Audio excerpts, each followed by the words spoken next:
Okay, you there, Sean? Yep. I got it. So you dialed, 8 to get out? Yeah, just like in 1309, got it. you had to go to the Moore conference.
All right, we will call the meeting to order, the regular meeting at 6:01 PM on December 21st, 2023. A quorum has been met, but can we have a roll call?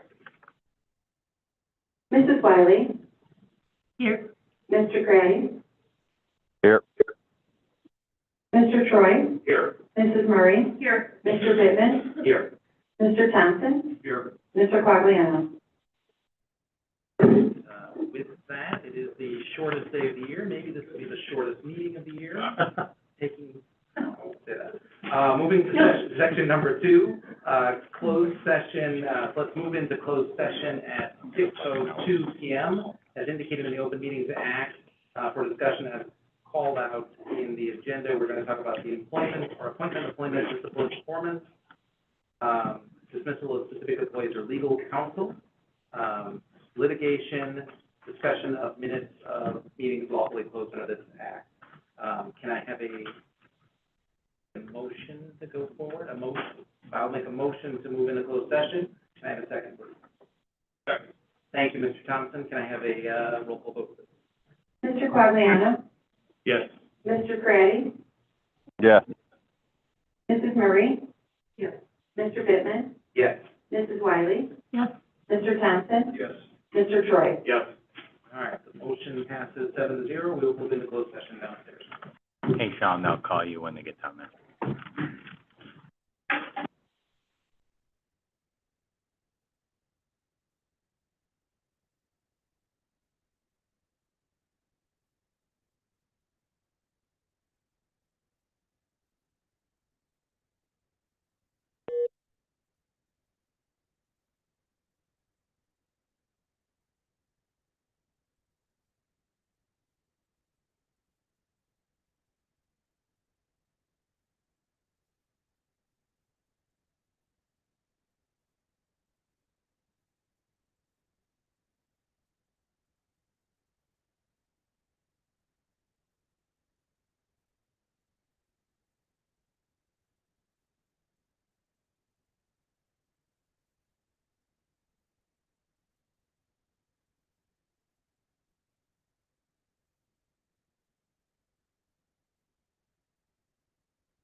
To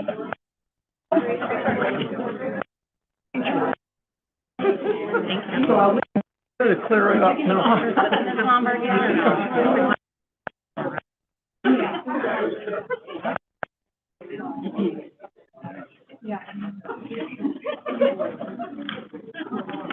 Somebody call Sean already or no? No. Is somebody else on? There's like another number. Yeah, that's the Zoom one that you Got it. or whatever.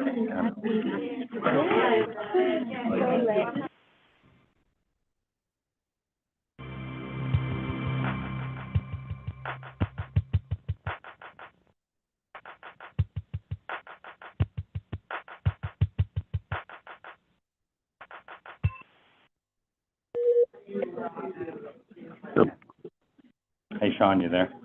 Yep. Okay, you're good to go.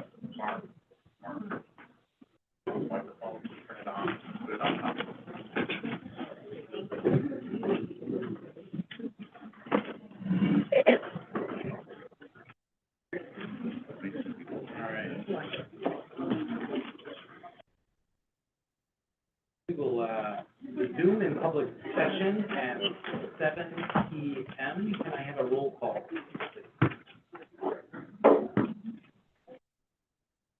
Mr. Craddy? Here. Mr. Bittman, Here. Mr. Troy? Here. Mr. Quagliano? Here. Mrs. Murray? Here. Mr. Thompson? Here. Mrs. Wiley? Here. All right, so that, action is required. There is no action from closed session, so nothing for number 4. We'll move on to number 5, the Pledge of Allegiance. Ms. Lombard.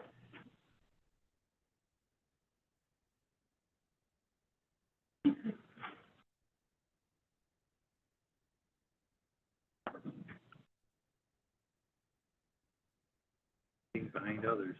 Okay.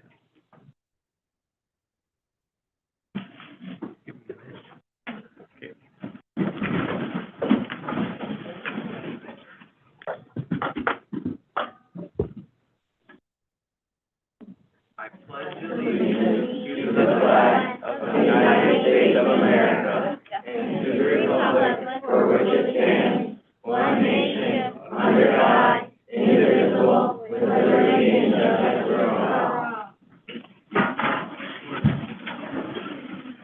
All right, Ms. Barr, who do we have? Good evening, Board. I am so excited to present to you the December Huntley High Five winners. We're so proud of these kids, and I'm going to ask that they each come up and introduce themselves to you, and then with each one, you're going to hear just a little bit about them and why they were chosen for this award. So would you like to kick us off?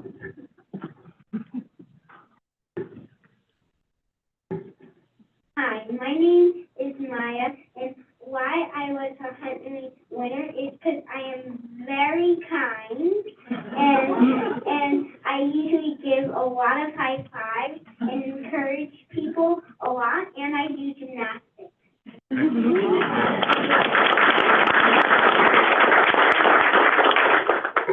And I go to first grade. Maya, thank you. You did my job for me, but I'm going to read what your teacher said about you and all those things and a little bit more. Maya is being acknowledged this evening for embodying our school-wide theme of kindness in November. She consistently spreads kindness by greeting everyone with a warm smile and offering hugs. Maya is a constant source of support for her peers in class, exhibiting leadership qualities and assisting those who need extra help. Her entire day is dedicated to thinking about how she can help others. Thank you, Maya, for consistently showering us with your random act of kindness. Thank you.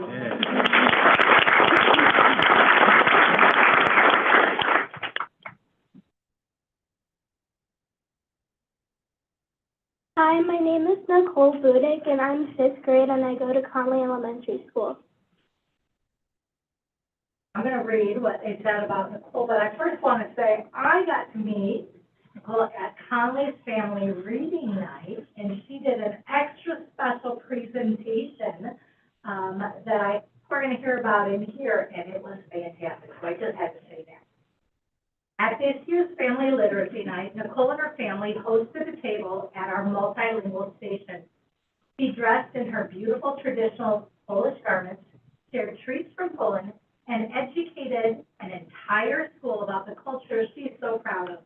This is the first time we have offered an opportunity like this, and Nicole was the first student to present herself and her culture to her family and peers at Conley. Sometimes that takes bravery. Many families were impressed with Nicole and are inspired to present their own cultures at our next Family Literacy Night. We are very proud of Nicole. We're thankful for her family, and we know she knows how many others she inspired. Way to go, Nicole.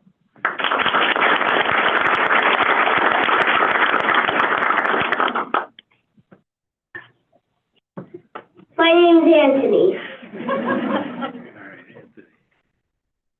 First grade. Mrs. Killison's class. At McCaven, right? Yes. Yes, all right. Oh, Anthony, I hear what they have to say about you. Anthony has been a kind and supportive friend to students in his classes. He supports and shares strategies with his friends when they're feeling upset. His caring heart does not go unnoticed, and he is appreciated by all of his teachers and friends. Anthony has done extremely well in following classroom expectations and encourages his friends to follow those same expectations. Anthony has included others during recess and participates appropriately during math games and literacy. Nice job, Anthony.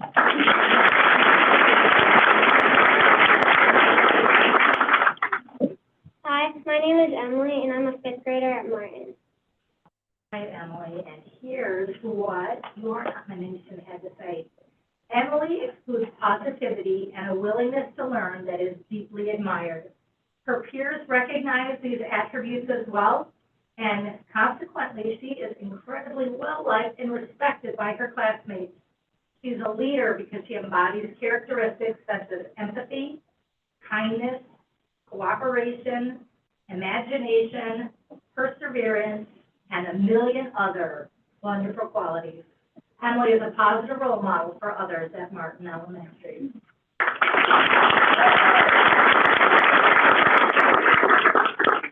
My name is Grace. I'm in third grade, and I go to Levy Elementary. Grace, and here's what Levy had to say. Grace goes above and beyond in everything she does in our class. She is always prepared, following along, and participating during instruction. She offers help to classmates who need it without ever being asked. She's a lovely role model in my classroom. Keep it up, Grace.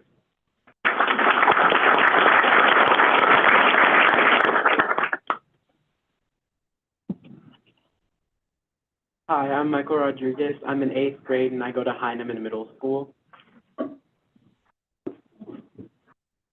Michael is being recognized tonight for his positive contributions to the Huntley community. Michael can be found each day smiling and laughing inside Heinemann's walls. However, impact extends beyond our campus. Michael recently had a leading role in the HMS production, Fiddler on the Roof. He also played a role in Del Webb's production of The Sound of Music, where we hear the cast and audience loved him. Michael, thank you for being a representative of HMS and District 158, both in our school and our overall community.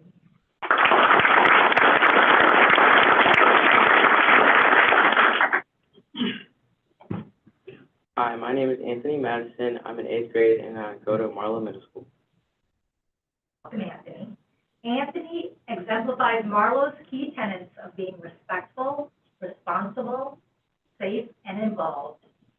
Challenges himself in and out of the classroom and is active in many extracurricular activities such as cross-country and basketball.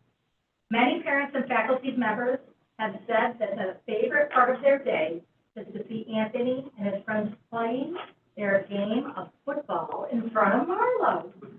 As the weather has gotten colder, Anthony has advocated for an indoor space to keep up his fellow Mustangs active in the morning, which have resulted in the Marlow staff exploring the option of offering students intramural activities. Anthony always has a smile on his face and is kind to all those around him. He is a role model for his fellow Mustangs, and we are so proud of all he has accomplished.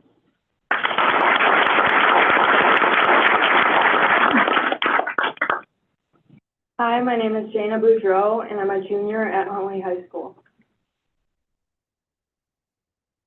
Jana is a student in her first year at Huntley High School as a junior. She's in my global studies class, primarily a freshman class, for her social studies credit. She's a shining example for the other students in the class on how to be a good student and an overall good person. She participates fully in class, is timely, works from bell to bell. She answers questions in class, is kind, is friendly, is the Raider way all the time. I wish I had a whole class full of Janas because she does such a nice job here at Huntley High School.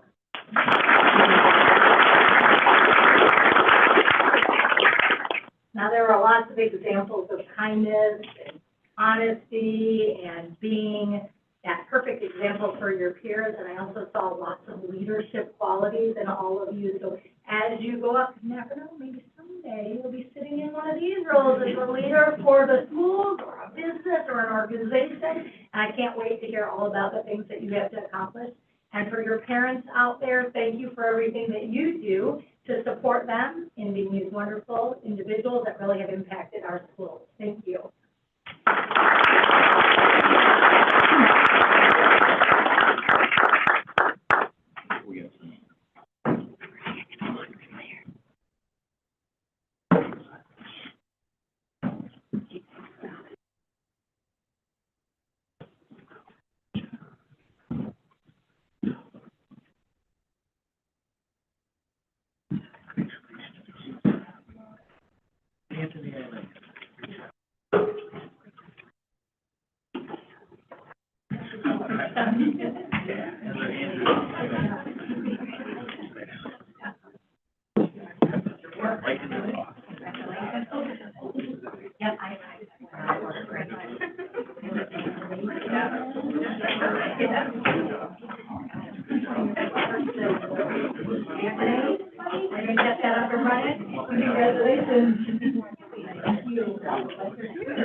As I can see all of you.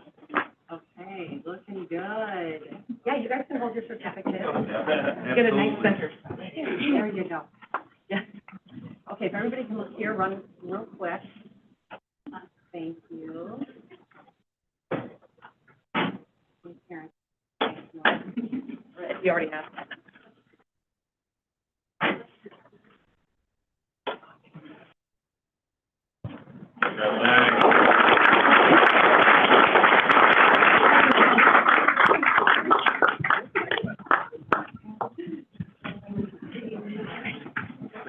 Thank you for putting it.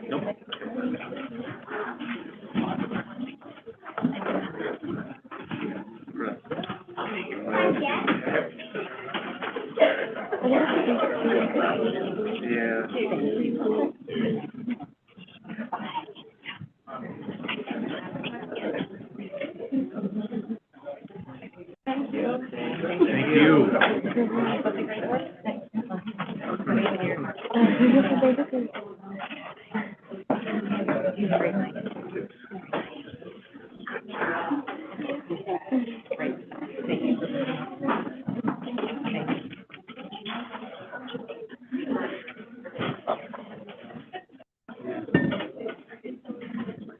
All right, with that, we'll move on to number 6, which is the student scoop. Ms. Lombard.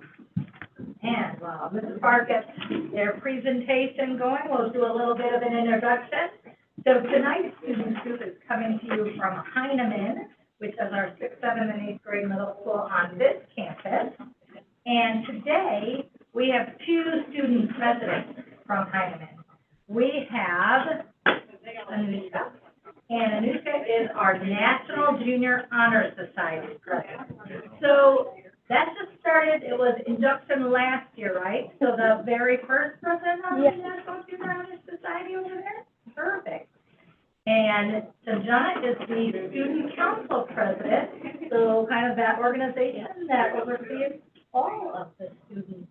And we are very excited. Now, I did tell them that I got to have a sneak peek of their presentation, and some really great information and some really good recommendations. So I'm going to ask even our curriculum department to share some real special ideas that they have. And I said it's very timely as we look at a middle school committee looking at the school day and all those things. So I'm going to turn it over to you ladies. Thank you.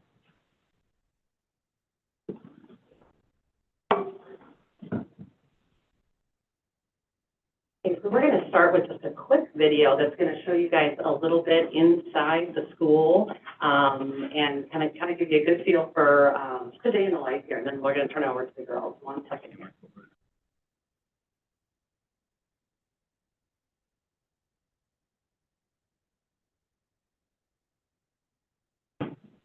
Hello, my name is Sanjana, and my name is Anushka, and here we are outside of Heinemann Middle School reporting live.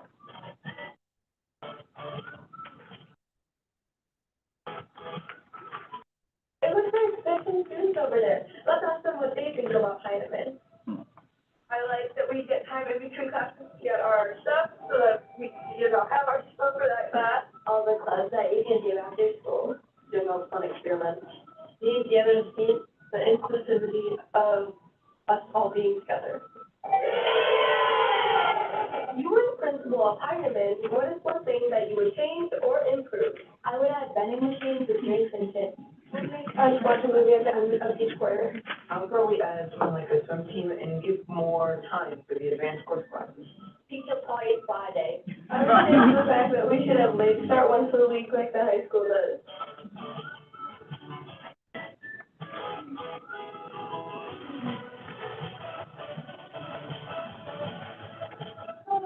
I just need to ask you, what's your favorite part about being student council president? I love leading all the students and helping them organize fun spirit weeks and helping them decorate all around the school. So, Anushka, now that you've asked me, now let me ask you, what is your favorite thing about being NJHS president? Well, I love looking for service opportunities within our school and helping other people give back to the community.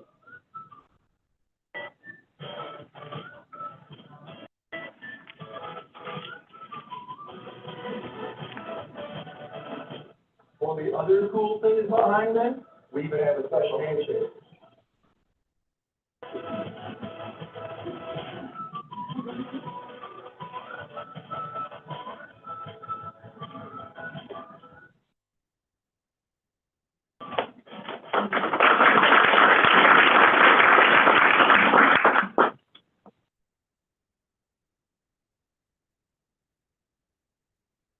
Now that we've learned about what's happening at Heinemann, now let's look into some leadership opportunities within Heinemann.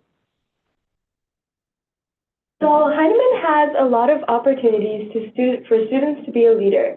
This is included in the clubs and activities Heinemann provides, as well as the curriculum and group work at Heinemann.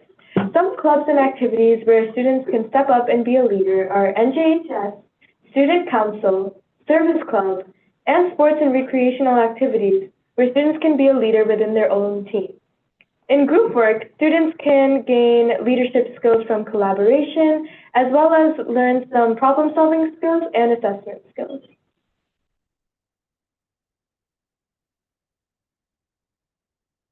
Our experiences at Heinemann help us build relationships with our peers.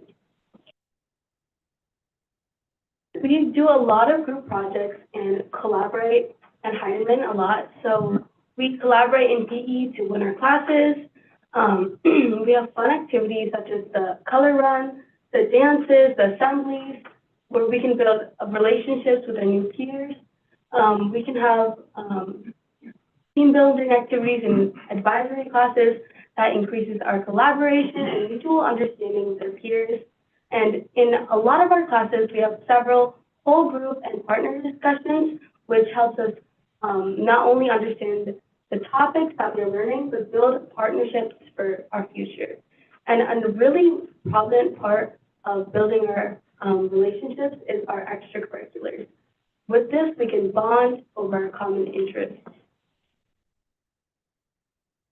So Heinemann offers a lot of extracurricular activities, and some of these include our recent fall musical, boys and girls basketball and volleyball, palms and cheerleading, and snowhawks.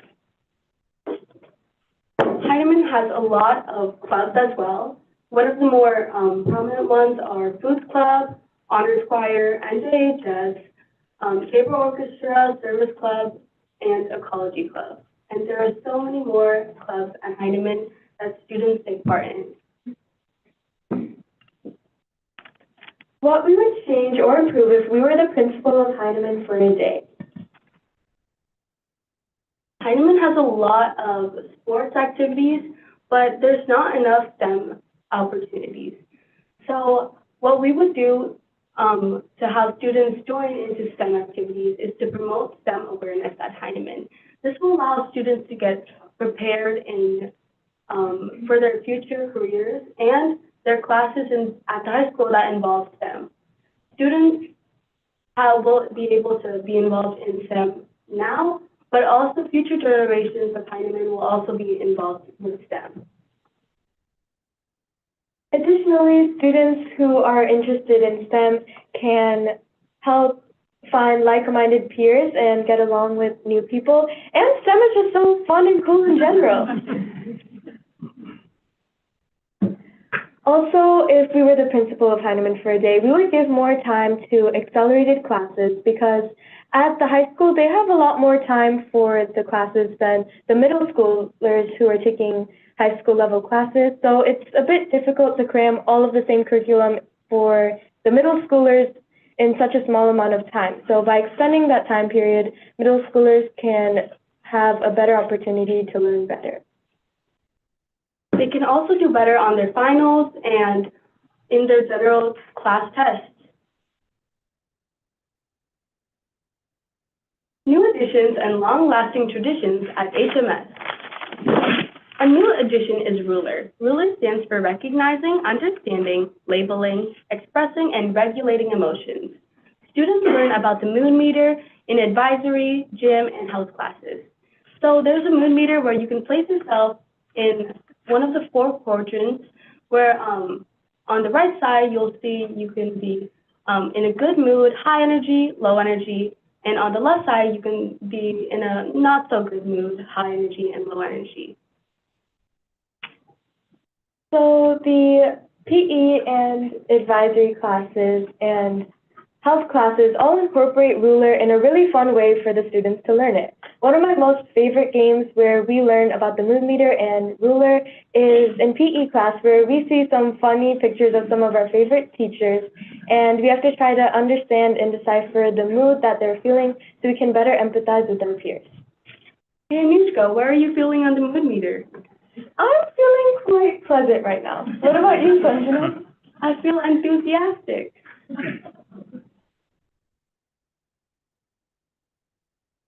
Heinemann also has a lot of fun events, and these are forever long-lasting traditions that students at Heinemann will always remember. Some of these are the really fun field trips like Six Flags and Atwood and the Holocaust Museum, as well as all of the sporting games and the dances, and also some especially fun events such as the color run and a lot more. Some of the more prominent traditions are the HMS PTO color run and the semester 1 and 2 assemblies. Thank you. Thank you.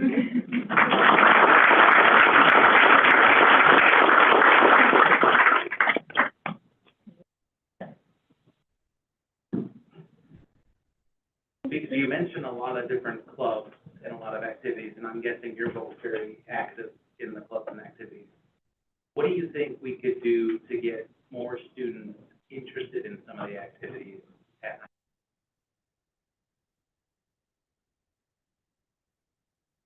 I feel like definitely what we do already does work because a lot of people are involved. Like we hang up a lot of posters around the school and that gets people more interested. I just feel like we do have to just work on getting more attention to it. And I feel like as more people join, more people will get influenced and they will also join. I think that on the announcements, they should put the benefits of each club and why they should join it.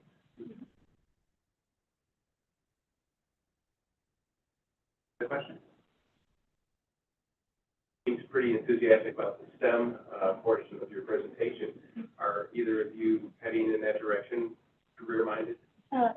Definitely. I'm planning to be an engineer. I'm planning just to go somewhere medical. Very good. Very impressed with you two. Yeah. Thank you. From a STEM side, do we have 3D printers that we utilize at the school? We do. Sorry, I'm a little bit out of touch because they didn't have those when my kids were in middle school. Is that something that you're frequently involved with through STEM, or is that something that just on occasion through clubs or classes? We only use that in one class in 6th grade. It's like an elective where you could do like, it's related to cerebral palsy. So you have to like, I believe you have to 3D print an arm. Okay. That's something you'd want to see more of? Yeah. Definitely. Definitely, okay. I wonder if there's a club to be added there, like a programming club or something like that, Yeah. computer club. Very nice job. Thank you.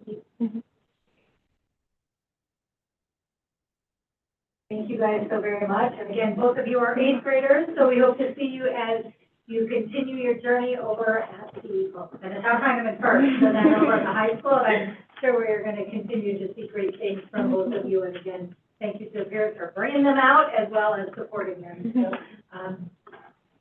see what presidential spot you land in next. And thank you very, very much. Thank you.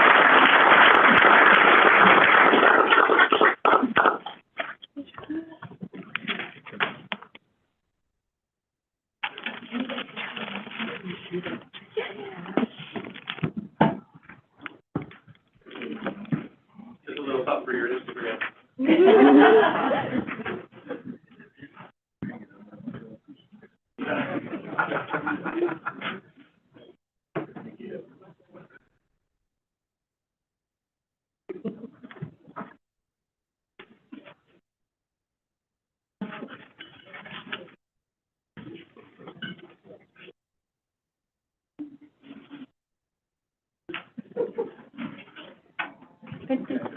Great job.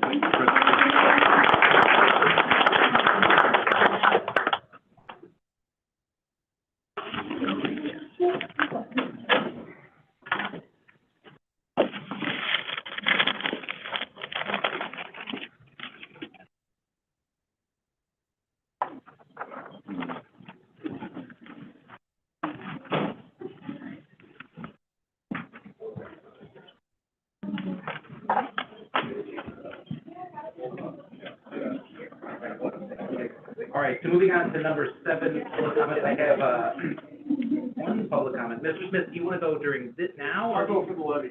the Levy hearing? Okay, that's, I just wanted to clarify. So we have, unless there's any public comment? All right, with that, we will move to number 8, and I will make a motion to suspend the regular meeting at 7:27 p.m. Second. Thank you, Mr. Quagliano, to hold the levy hearing. Can I have a roll call vote? Mrs. Wiley? Here. Mr. Craddy? Here. Mr. Troy? Yes. Mrs. Murray? Yes. Mr. Bittman? Yes. Mr. Quagliano? Yes. Mr. Thompson? Yes. All right, so that, we're moving into the levy meeting, I'll vote, the 5-0 there. All right, So with that, we will call to order the levy hearing for December 21st, 2023 at 7:28 p.m. A quorum has been met. Can I have a roll call? Mr. Craddy? Here. Mr. Troy? Here. Mrs. Murray? Here.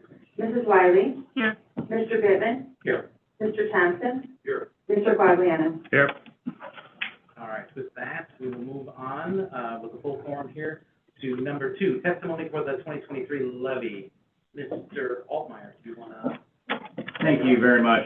Having a little technical difficulty as we are looking for airtime to show up on the computer, so give me 1 second while I forward the presentation to Ms. Barr.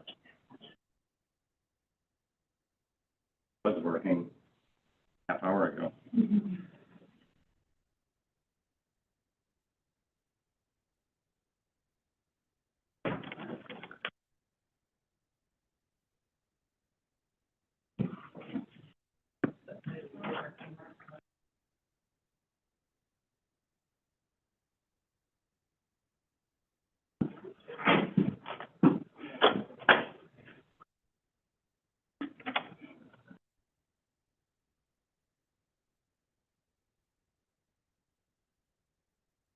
Yeah, I'm sending it to you right now. I have to get to it.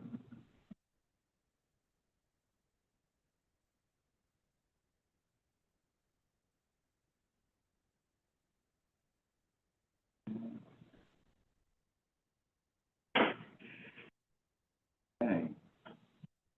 Okay, well, Ms. Barr is pulling that up. I have several things I could talk about. Well, thank you very much for the opportunity to speak to the 2023 levy.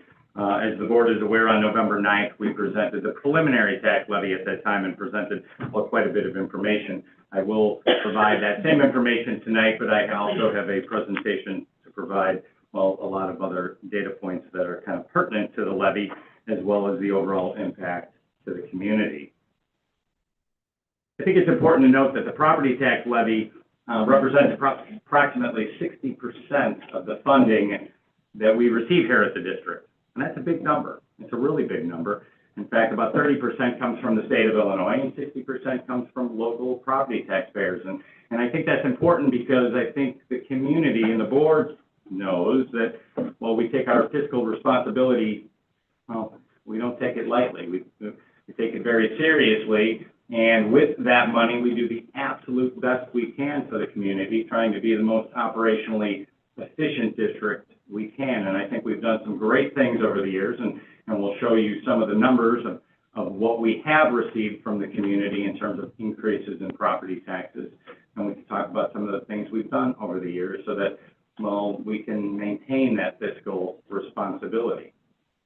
One of my very first slides, that when we do get this up on the screen, is a slide of 4 kinders, a couple kinders, and actually maybe a first or second grader, some elementary students, just like the picture you're seeing up on the screen now. And I always start these types of presentation off with, well, pictures of students, because that's why we're here, right? All students, always. We are here to educate our students, and Mrs. Barr is pulling this up right now. And what we are meant to do is really to attempt to provide a world-class education for our students, to do everything we can for our students so that they have opportunities while they're here in our possession, from extracurriculars to athletics, right? To specialized programming, from the medical academy to the engineering academy, life-changing opportunities. As kind of the student scoop, the Heinemann folks said, you know, one of them is looking to be an engineer, one of them is looking, right, to be maybe in the medical field, and we have those academies. We have a lot of personalized pathways for a lot of our students. So the money that we use here, and why we're asking for an increase in funding is, well, we need that funding because we, just like any other organization, we have an increase in costs, right? We have inflationary increases just like anyone else. And so what we're asking of the community, and we also provide a promise to the community, what we're asking is for an increase, but the promise back to the community is we will continue to do the absolute best job from a fiscal standpoint that we can. And I personally will give you that promise, and I think we've done that over the years. Oh, you have to go to the next slide. I don't have control. No, I don't like that, but yeah, I'll take it, okay? Oh, thanks. Oh, you just gave me control. This is nice. So I'm starting with this, and this is the definition of levy: to impose or collect by legal authority. And frankly, I gotta be honest, I hate the word impose. Right? I really do. But the fact of the matter is education in Illinois is primarily funded by local property taxes. Right? I mentioned 60%, but if you look to districts to the east of us, if you look to districts that have significant residential wealth, or you look to districts that have a lot of commercial property, like you see up and down Algonquin Road, or like you see up and down Randall Road, those districts, 80 to 90% of their funding comes from local property taxes. We're only at 60% because, well, we don't have that residential wealth, so to speak. We don't have a lot of commercial property, but we still, even at 60%, take the role of what we're doing incredibly seriously. So I wanted to share that and share the definition of levy. What am I going to cover today? I'm going to define the property tax extension law limitation. That's PTEL defined. We'll talk about the 158 tax rate, right? What people are paying today and what that looks like benchmarked against other school districts in the area. We're going to talk about the historical consumer price index.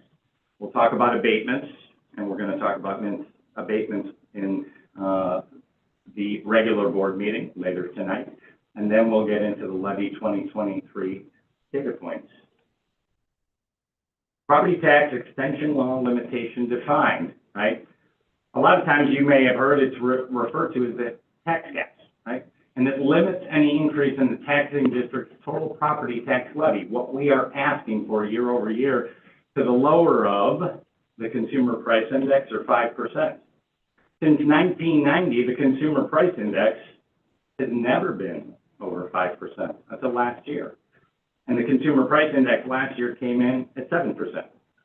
This past year, for calendar year 2023, the levy that we're talking about this year, well, CPI, the consumer price index, came in at 6.5%.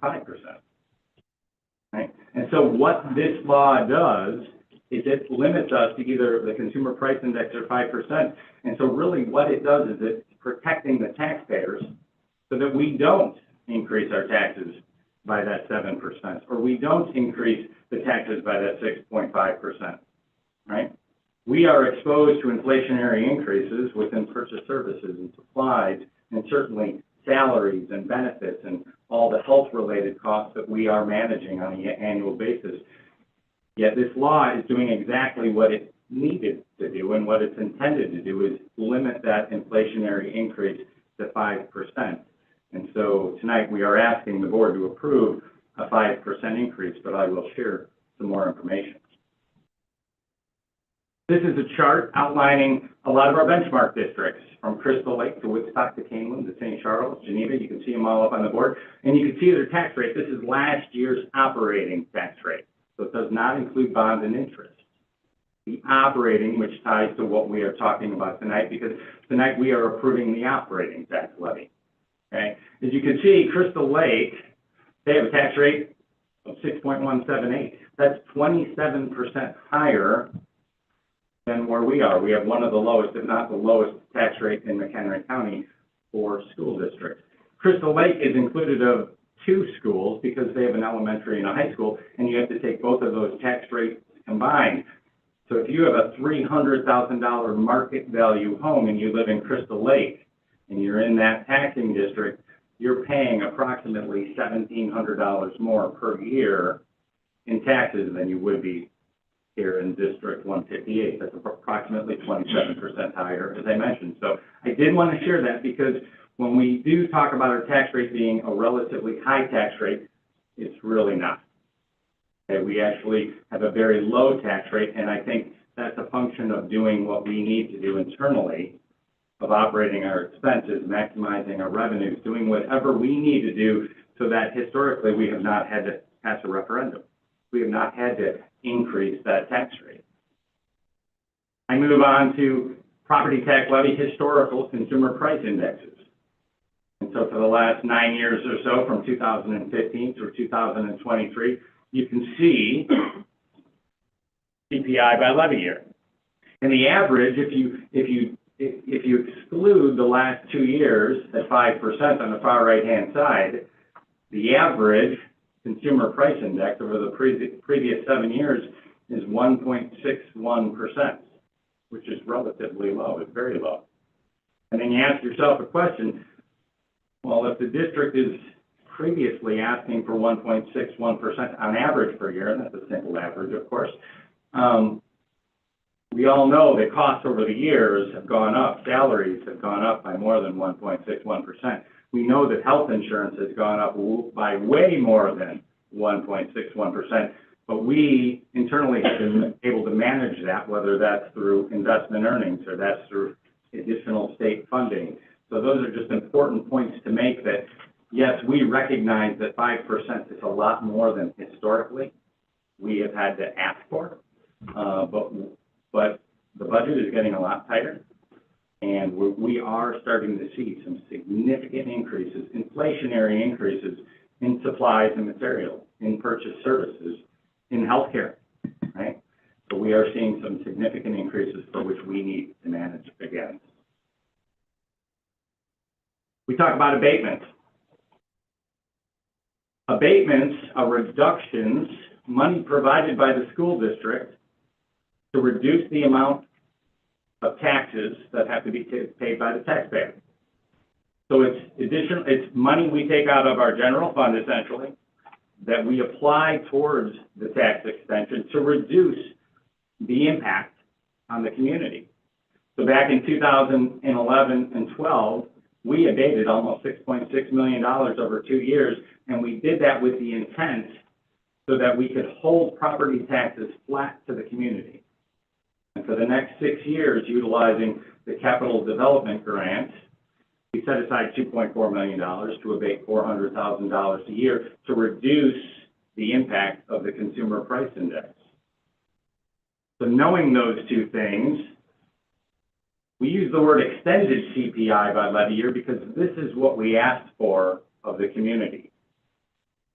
So those years for which CPI was 1.4%, when we abated $400,000, that went down. And so this is what we asked for year by year from the community. And as you can see in 2011 and 12 and 15 and 16, for 4 years out of 6, we were able to hold property taxes flat to the community. And in almost every year on average, we were significantly less than 1%.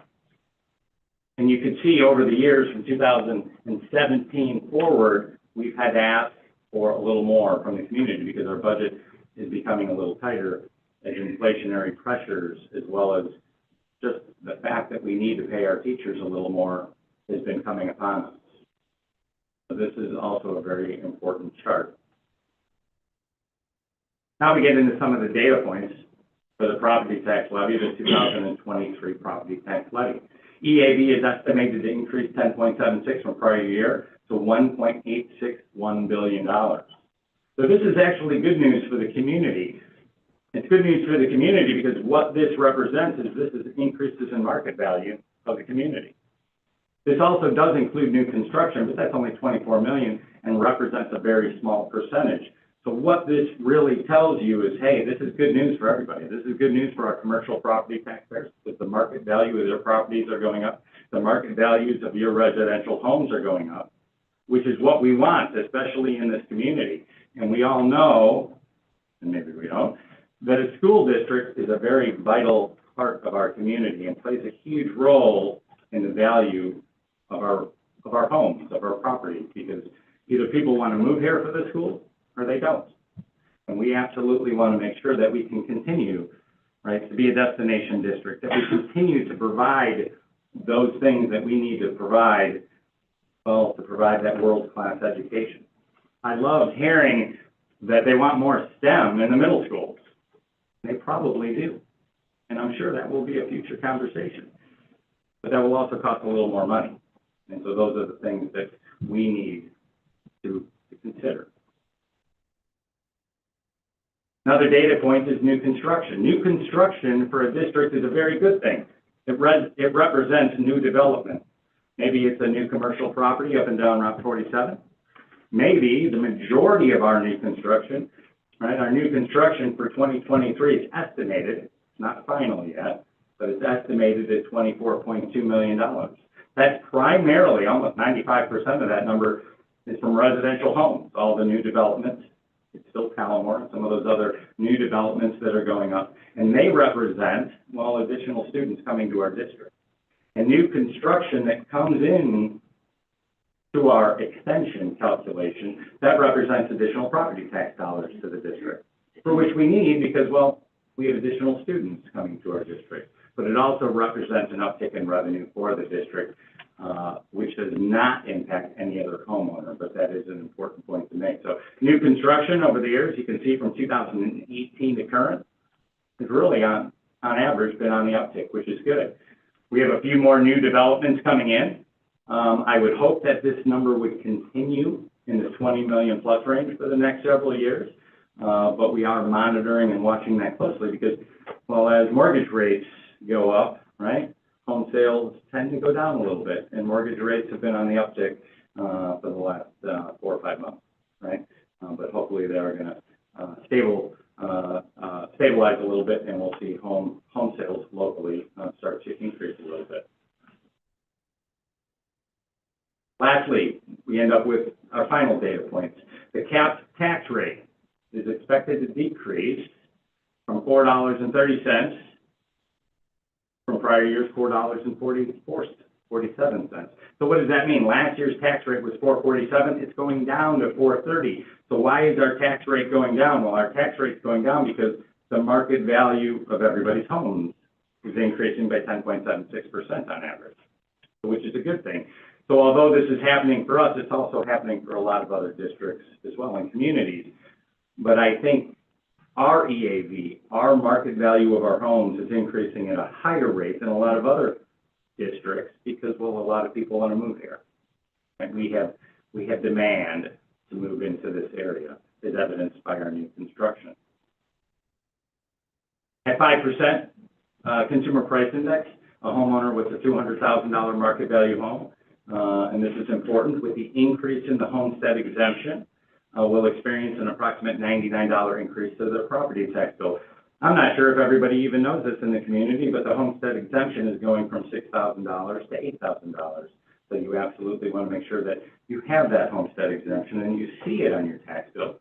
If you don't see it on your tax bill, you can call the county assessor's office and fill out the appropriate paperwork and actually receive a credit on that. But with that increase in homestead exemption, this is what we're seeing, about a $99 increase in that 5% consumer price index. Lastly, we got one more bullet after this, we balloon our levy. We inflate our levy a little bit because that new construction number that we mentioned is an estimate. That $24.3 million is an estimate. And so we balloon our levy 1%. So what you're seeing here, it looks like we're asking for more than what we really need, but we do that just so that we capture all property tax dollars as a result of new construction. Right? So we increased our levy by $800,000 more than we needed to, which will cover us up to an additional $18.5 million of new construction. We have not really had to dip into this in the past, but it's good practice to balloon your levy, so that's what we're doing here.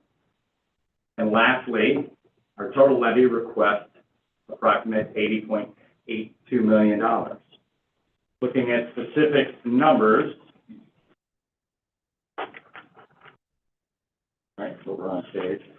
The 5% increase in the levy with the new construction would provide an additional $4.8 million to the district. Today, FY24, our total budget is approximately $129 million. With the new construction being approximately $1 million of that 4.8, that leaves the 5% consumer price index extension portion of the levy at $3.76 million. And with that, I will open it up to any questions that the board may have. And I also ask for the board's approval and its administration's recommendation to increase the levy 5% as outlined in the document provided tonight for all the reasons I mentioned. Thank you. bit, so I'll reserve my comments about the levy when we talk about the contract later on, specifically around voting for it. Or where it stands. Just a couple of comments. Mr. Altmeyer, in the future, I think we should use something that's maybe a little bit more relevant in terms of the home prices. I think the average price in Algonquin and Huntley, I'm not sure about Lake in the Hills, is about $340,000, $350,000. There's not many $200,000 houses on here, so just, it would be better to use that. A lot of people talk about the new construction, and they talk about it in terms of a positive for the district. And the concern I have is if we're building new construction, single-family homes where they're bringing kids in, we want to educate them, that's perfect. We have an understanding of what the incremental cost is for an additional student. As part of our annual audit, and it's part of our annual financial report that we provide ISB, there is an estimate in there for capital cost per student that we use. And we use that number when, for instance, we may have a student attending one of our programs here at 158 from another school, and we use that number as a baseline for tuition costs, for tuition in costs from other districts. So we have that number, and it's upwards of $10,000 to $11,000 per student. Okay.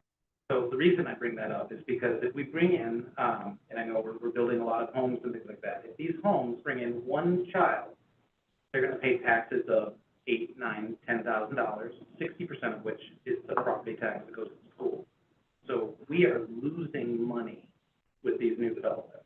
This is the way I look at it. If they have a child, the district is actually net loss for this. It's something that I would like the Huntley community and Algonquin communities, as they're approving these new developments, to think about, because it kind of puts us in a hole for everyone that comes in here. Now, the average, some people don't move in with kids, so we're getting a net there. But some come in with 2 kids, and I think, is there anything we can do with these new developments to try to capture some of that money, to try to make us a little bit of whole so we can kind of absorb this? Unfortunately, not. Well, the district receives today impact fees. And impact fees. And transition fees, but primarily, right? But the reason the district receives, maybe for a 3-bedroom home, we receive $4,000 or $5,000. And that impact transition fee that we receive from a new home being built right across the street here on Square Barn Road, when they pull a permit, and we receive and they charge, the developer is charging that fee to the homeowner, and that fee gets passed directly through to the district. The reason we receive that fee up front is because property taxes are 1 year in arrears. And so that's what that is meant to do.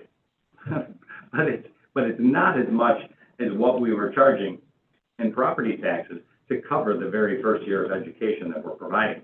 So although we're receiving additional money over and above the property taxes, that first year impact fee is something that we receive to cover the first year that a student is here at the district. Are there any other opportunities to receive more? Not that I'm aware of. There is no other district in the state receiving anything other than currently what we are receiving here at 158. I bring it up not that because I don't want to see a thriving community that's growing, and not that I don't want to see more students here. Mm-hmm. I think people need to understand there's a net, as more people come into the district, there's potentially a net negative on the taxes. So everybody else may pay a little bit more in taxes with all this new development that's going on. It's something that I think we need to consider, because we don't get a piece of the sales taxes. We don't get a piece of some of these other fees that are out there. We really just get the property taxes and then what we get from the state. So I just wanted to kind of make that. Yeah, I mean, I'll give you a slightly contrarian thought to that. You're not wrong in what you're saying. That it's more applicable when we were in a higher growth mode and we were needing to add teachers because of this, but in our current mode of slightly declining enrollment, I think we absorb these people right now at very little cost right now. It doesn't mean that's going to be for perpetuity, right? But I think in the short run, it's not a huge problem if we continued on a trajectory where that was growing a lot faster. I think you run into a problem, but I think you ultimately right now are not in a bad situation that way. You're absorbing the students, and it's not impacting class sizes, you're not adding teachers, you're not adding administration, from that standpoint. So I think we're not that bad away for the moment. Correct. I was going to use the word capacity. Yeah. Right? As long as we have capacity in the system where we do not need to hire additional administrators, additional teachers, and we have capacity, new developments coming in, new construction coming in is a good thing, actually, for the district, especially when there is capacity. Yeah, To absorb. it's just right. Again, it's like everything. You know, if it's kind of controlled, not forcing you, it actually works to your advantage to a degree. But I can tell you 100% what you're saying is true. Back when we were growing at significant rates, it was putting a huge strain on us, and we were having a hard time dealing with that financially because the raw cost was increasing significantly, and the revenues weren't matching up with that. I'm only bringing it up really just to make sure that people understand it. It's not all, Yeah. it's not all roses that we have all these houses Correct. across the street here. Correct. Right? There is a cost that comes with them. Yes, we have the declining enrollment, and that is, you're right, we do have the capacity. And that's kind of where it's getting at with what is the real incremental cost of a student coming in? If we could understand that, maybe it's more closer to the net than the 10,000. Yeah. But I suspect it may not be as well. That's the only reason I brought it up. No, that's a good point. To oversimplify it, if you have a third grader that comes in and class size, the max capacity is 28, or at 22, you're still paying the teacher the same amount, whether there's 22 kids in that class or up to 28. And if you have to break the section and then split the class because there's an excess of students there, then that's where the issue becomes. But like you said, capacity is there. My example is an oversimplification, but that's kind of how I think of it.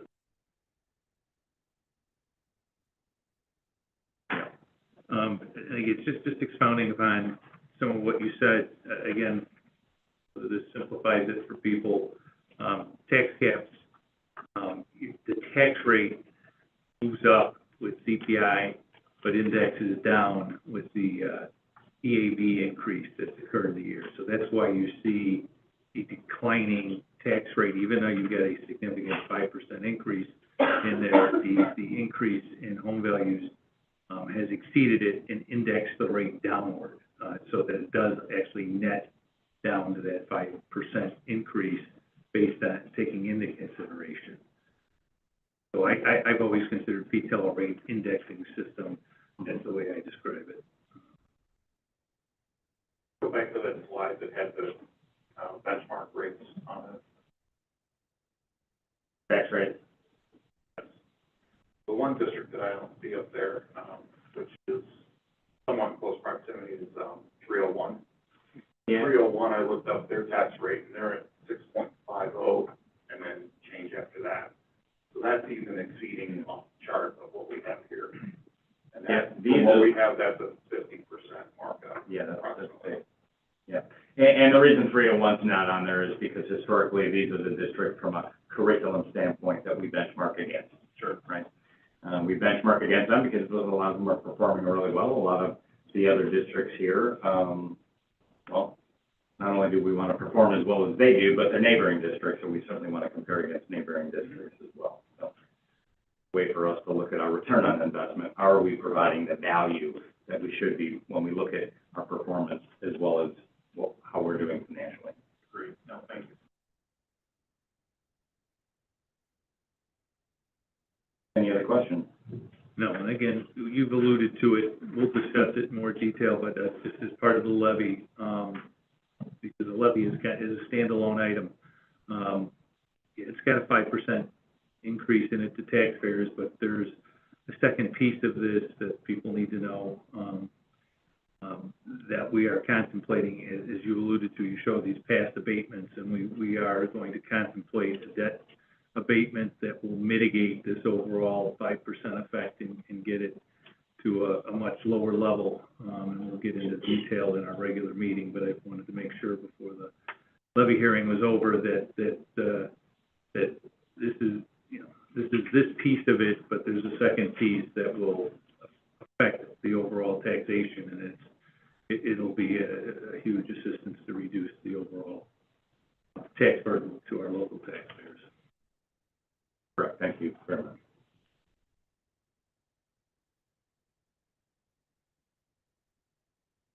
Can I ask a question? Sure. What's the expectation then? We talk about the new construction and that it's taken off recently. We're becoming landlocked though. So what's the expectation after this year with new construction that potentially starts to slow down? What would you foresee being the impacts?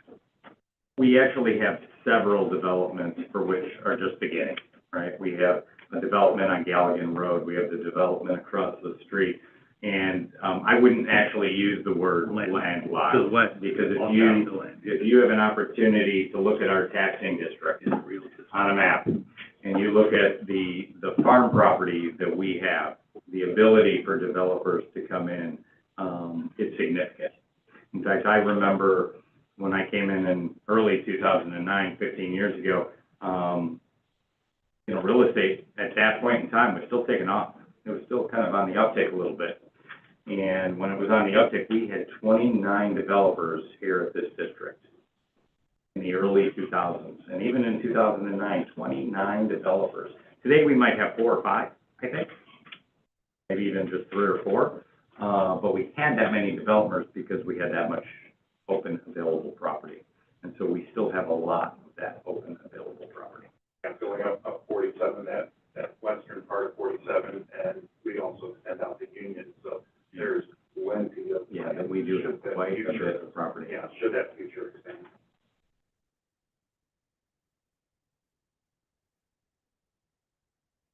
Any other questions?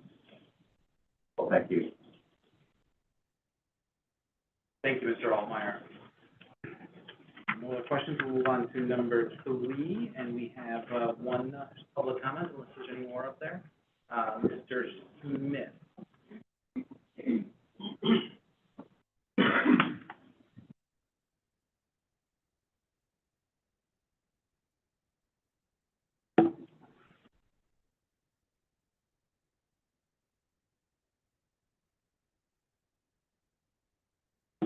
So once again, levy hearing for District 158. I've been here many, many times to talk at the levy hearing. I'm wondering if I'm being heard. One thing was significantly different tonight that I was glad to see. I've seen this presentation many, many times. I could say it frontwards and backwards. It's very similar as it has been every year. There's one very, very significant difference. And those of you that have been here a while should know that, and you probably realize it. What was the slide that was missing tonight and the statement that was missing tonight? How much per student is spent on administration for our district versus all the surrounding districts? That was missing tonight, wasn't it? We always see that slide, don't we? It's in every presentation, and I have them all. But we didn't see it tonight. Maybe it's because I called the district out for it last year. Maybe, I don't know. I support this district. I don't have a problem paying tax dollars to this district.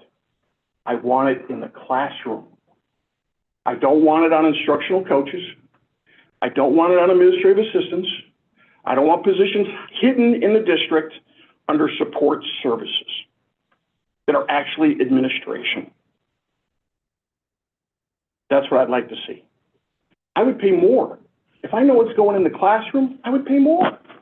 We have no problem with it, but put it in the classroom. I don't want to pay for administration. We got enough of that. Jessica, I think you're absolutely terrific. I think you're terrific. You should have been appointed the superintendent already. I very much looking forward to you being the superintendent. I think you're very honest. I think you're very straightforward. You've been very good to my family, and I think that's a job for you. I hope you get it. Impact fees. Many of you have been around for as long as I have, if not longer. Early 2000s, we went through the growth. Impact fees are controlled by the village boards, not by the school district, not by any of the other taxing bodies. It's controlled by the village boards. When we went through that growth spurt and we tried to get those impact fees adjusted back in the day to make up for payments to the school district and fire district and library, they were not doing that because they didn't want it to affect the sale price on a home. So they're the ones you have to go after. And I went after public comment, and I went after a lot of different boards for changing those impact fees in the early 2000s. They weren't willing to do it. I doubt they're going to do it now. One last statement. I have a senior that graduated last year.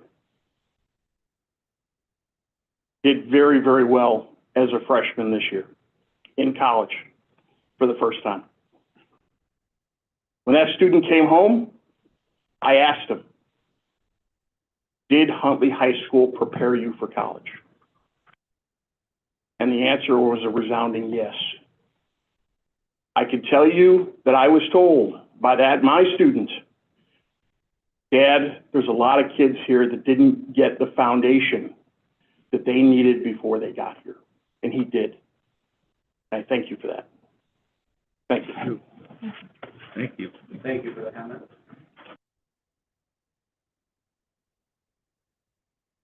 There's no other public comment. I will make a motion to adjourn the levy meeting at 8:04 p.m. You have your own work. Can I have a second?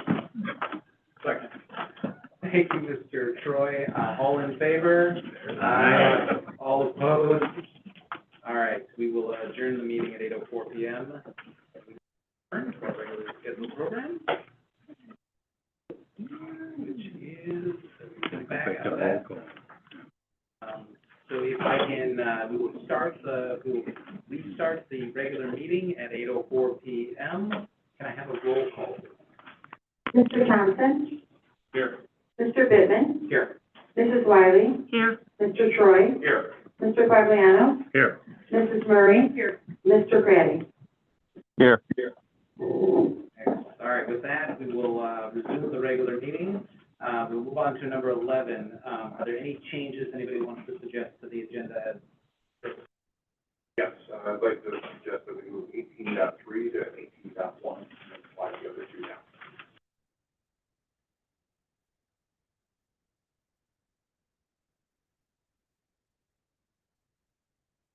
Is there any rationale for that?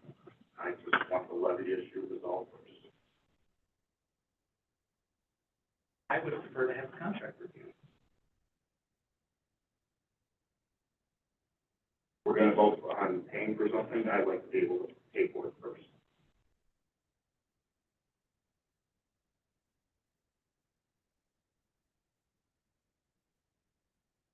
Anybody else's opinions on that?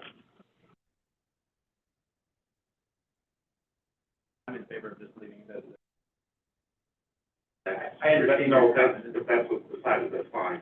That's my revision. It's a fair point. But, I don't see any, push to it. Okay. All right, so with that, I will make a motion to adopt the agenda as presented without any changes. Second. Thank you, Mr. Quagliano. All in favor? Aye. All opposed? Aye. Hey. Okay, so the ayes have it. And we will move on to number 12, the superintendent's report. Ms. Palmer. Sure, the first thing in the packet are donations. We have a number of donations this evening for sponsorship for our wrestling program. Mr. Nitschke, Mr. Rauke, Enhanced Network, Inc., Village and Family Restaurant, Groundbreakers, Wrestling Weight Class, Springs and Ivy LLC, Hallmark Construction, Percy Renovations, Just Law. Those are all for wrestling, and those varied in amounts from $250 to $500. And we thank all of those individuals for their support and donations to one of our athletic programs. For touchdown donation in the amount of $800, we have Heartland Bank. For dance in the amount of $601. We have John M. Smith Youth Sports. Huntley Gridiron Club for the playoff transportation, the amount of $1,500. For our math team, in the amount of $400. Mr. and Mrs. Yep. And then for our incubator program, an amount of $5,000, FY8 varying. Again, there are so many community partnerships, families, community members that all have a vested interest in so many of our programs and our academic areas, and you can see that here through these donations. So we thank all of these individuals and these organizations and businesses for their continued support of our district. And the second is, really quickly, tomorrow ends the first semester. I can't believe that it is already here. It's rounded that out. And as we look to that end of first semester, I want to share that we are seeing many great things happening. We've got growth and progress towards many of our strategic plan indicators. A couple of those have already been accomplished. Next semester, we'll be bringing to a variety of different meetings, actually starting in January, updates on some of those KPI indicators that we have, and that will last throughout the entire semester, kind of culminating there in the summer. But Huntley 158 has so many things to be proud of, both in our academics and our extracurriculars. And I'm excited to see this continued growth in our academics as we move into next semester. Not just what we see through our curriculum, these accomplishments and the growth. Actually, late at night, Dr. McCrindle is sending me some messages about some of our iStars. Yeah, exactly.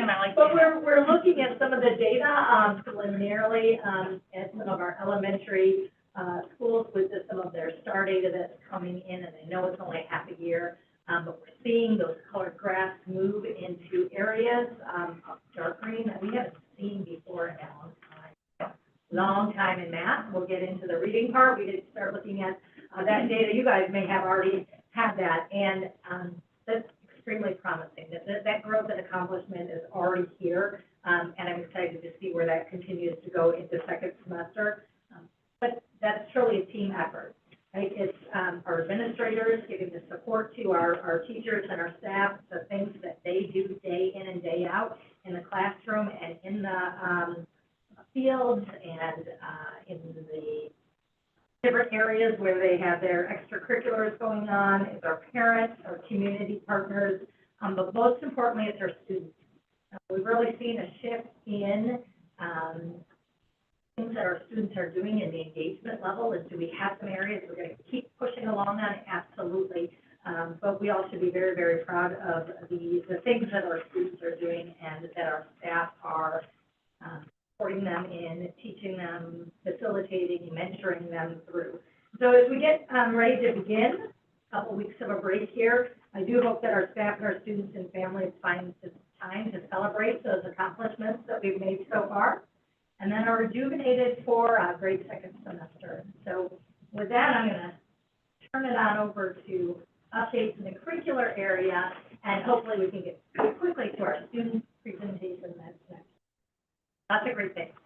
Absolutely. I just have two updates. My first one's a quick one. It is about overnight trips. I think last month I brought an additional overnight trip to you guys because of the change in the softball schedule with the tournament going over 2 nights. We also found that on the list that was originally approved last spring, there were not any of our ILMEA music competitions, which is the state competition if children qualify, as well as the IHSA theater competition. And so we don't know how many kids are qualifying for theater yet, but we normally have some of those students go through. So I just want to let you know that we will have students be going in January to ILMEA as well as the IHSA, hopefully, theater competition. And then next year, our plan will be to put a bucket item on there. It just says any state competition. Because if the students qualify for state, we know that we all want them to be able to attend that. We all want to support that, but you can't predict that ahead of time. So we'll make sure that's on there to just cover us in the future. We just want to let you know that that is coming up, and we're excited to have students represent Huntley at these competitions. My second one, Mr. Thompson, you had asked last meeting about pulling the curriculum meeting for a focus on some student assessment and achievement, separate meetings.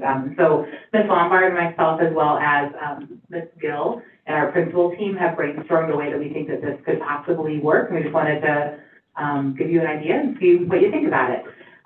We know that we look at student achievement in a lot of different ways. It's college and career readiness, it's state assessments, it's the assessments that Ms. Lombard was talking about tonight, our different programs that we believe that the focus that we're going to do is that student state achievement, student data on student achievement with state assessments and STAR assessments and Ames with reading and math. So we were thinking that we could do one of two things. So the first idea is, do we cluster those into grade bands? So possibly K2, 3, 5, 6, 8, 9, 12. They all use different data points for different purposes.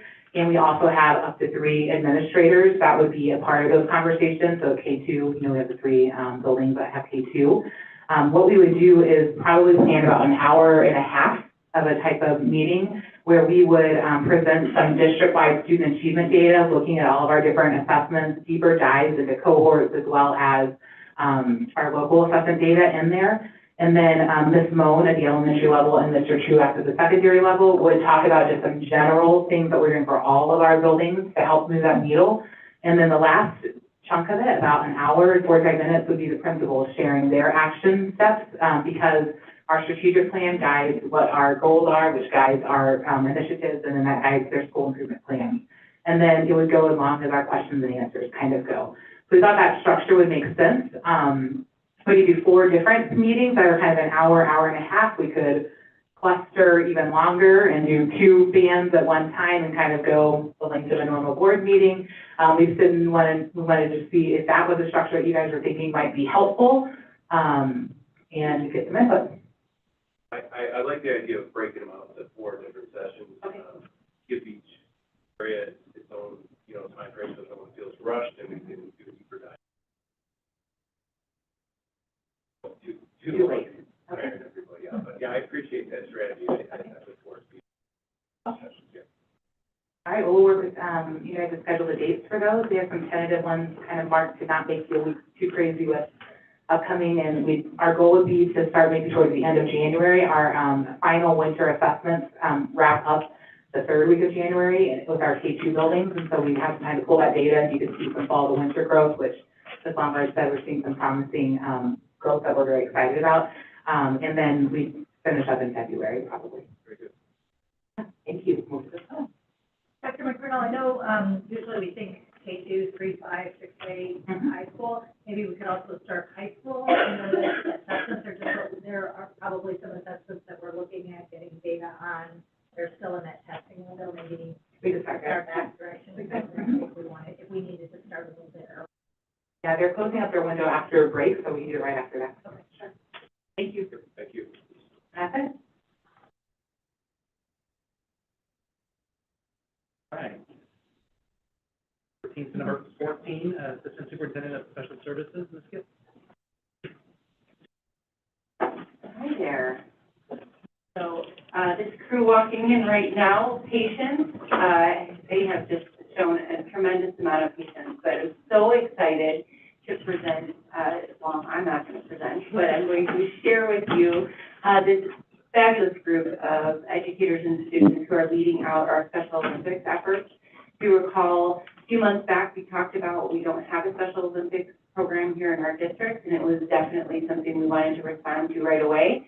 We've had both of our directors of special education lead out 2 of our special services administrators, Ms. Miguel and Ms. Brandt here, in the efforts to begin a Special Olympics program here in District 158. So tonight is their moment to share with you where we're at, some places that we're going to go, and it is just, I think, one of our most exciting things to present. So thanks for your time and attention.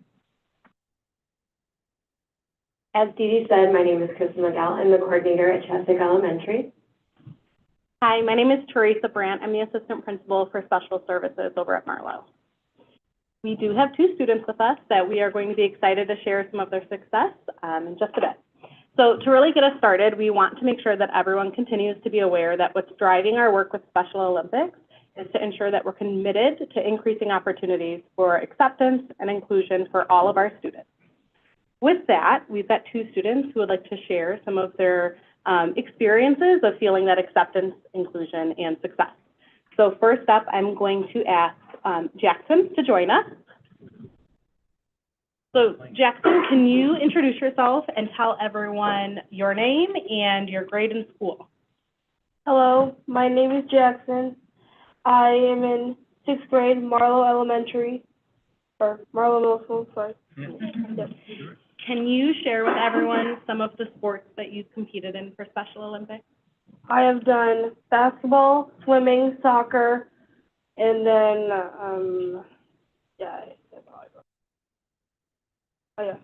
golf, and also snowshoeing. Really? Will you be willing to share what you enjoy most about Special Olympics? Yes, the thing that I like most about Special Olympics is because people of any ethnicity and anyone of any age can go in Special Olympics and become a powerhouse, and also is able to allow you to express your emotions in many different ways. And the last thing that I hope you can share is looking at all of that hardware on your neck. Can you pick one medal to share and one of the cool experiences that you had? I would say it would be this medal, as this medal was like the medal that I got for my basketball tournament, as we went to like a tournament in like a but we made it to state, and then we had to go against like 8th graders to get a medal. Nice job. Thank you.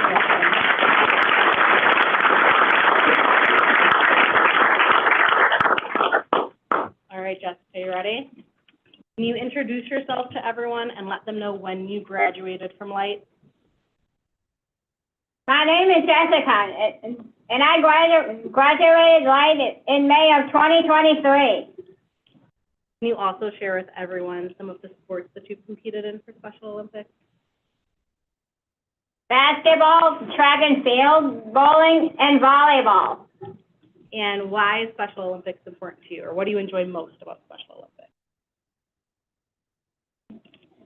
I like having the opportunity to meet new friends and compete. And then similar, I think that you have a really important medal on your neck for you to share with everyone too. I won a gold medal in Special Olympics in track and field, first place.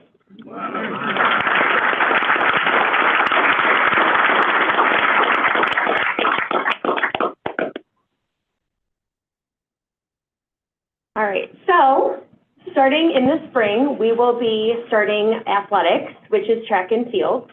And we will be starting that with our middle school students at this time.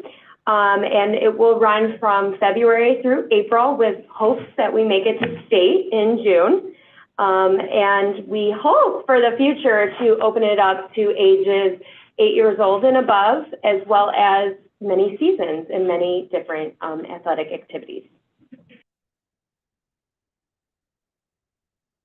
All right, some general updates. We did have a parent meeting on November 13th where we got to just discuss all the different forms that we need and what the season will look like. We currently have 10 middle school students interested, which is fantastic. Our team name, which was voted on by those 10 students, is the Huntley Hurricanes, so we're excited about that. We have completed interviews for our coaches, assistant coach, and some athletic assistants. We are currently in the process of looking at materials and inventory that we would need, and all of our special services administration has completed the Class A registration, which is what you need to be involved in Special Olympics. And we have collaborated with our transportation department to help ensure that we have transportation provided. Much of our next steps and focus will be on the training needs related to Special Olympics. Special Olympics has high expectations and high criteria for the staff involved. So after today, we will be finalizing our selection for our head coach, assistant coach, and athletic assistants, and they will need to engage in some additional training to meet the requirements of Special Olympics.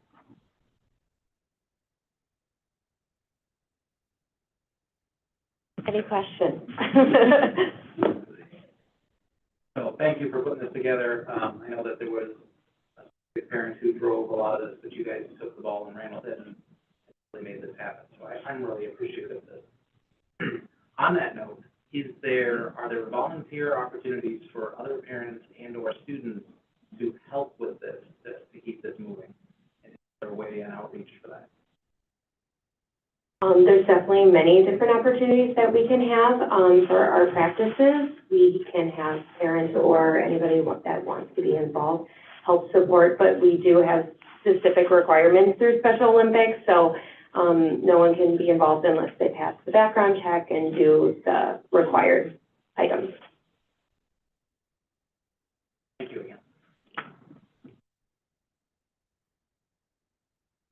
Thank you. Thank you.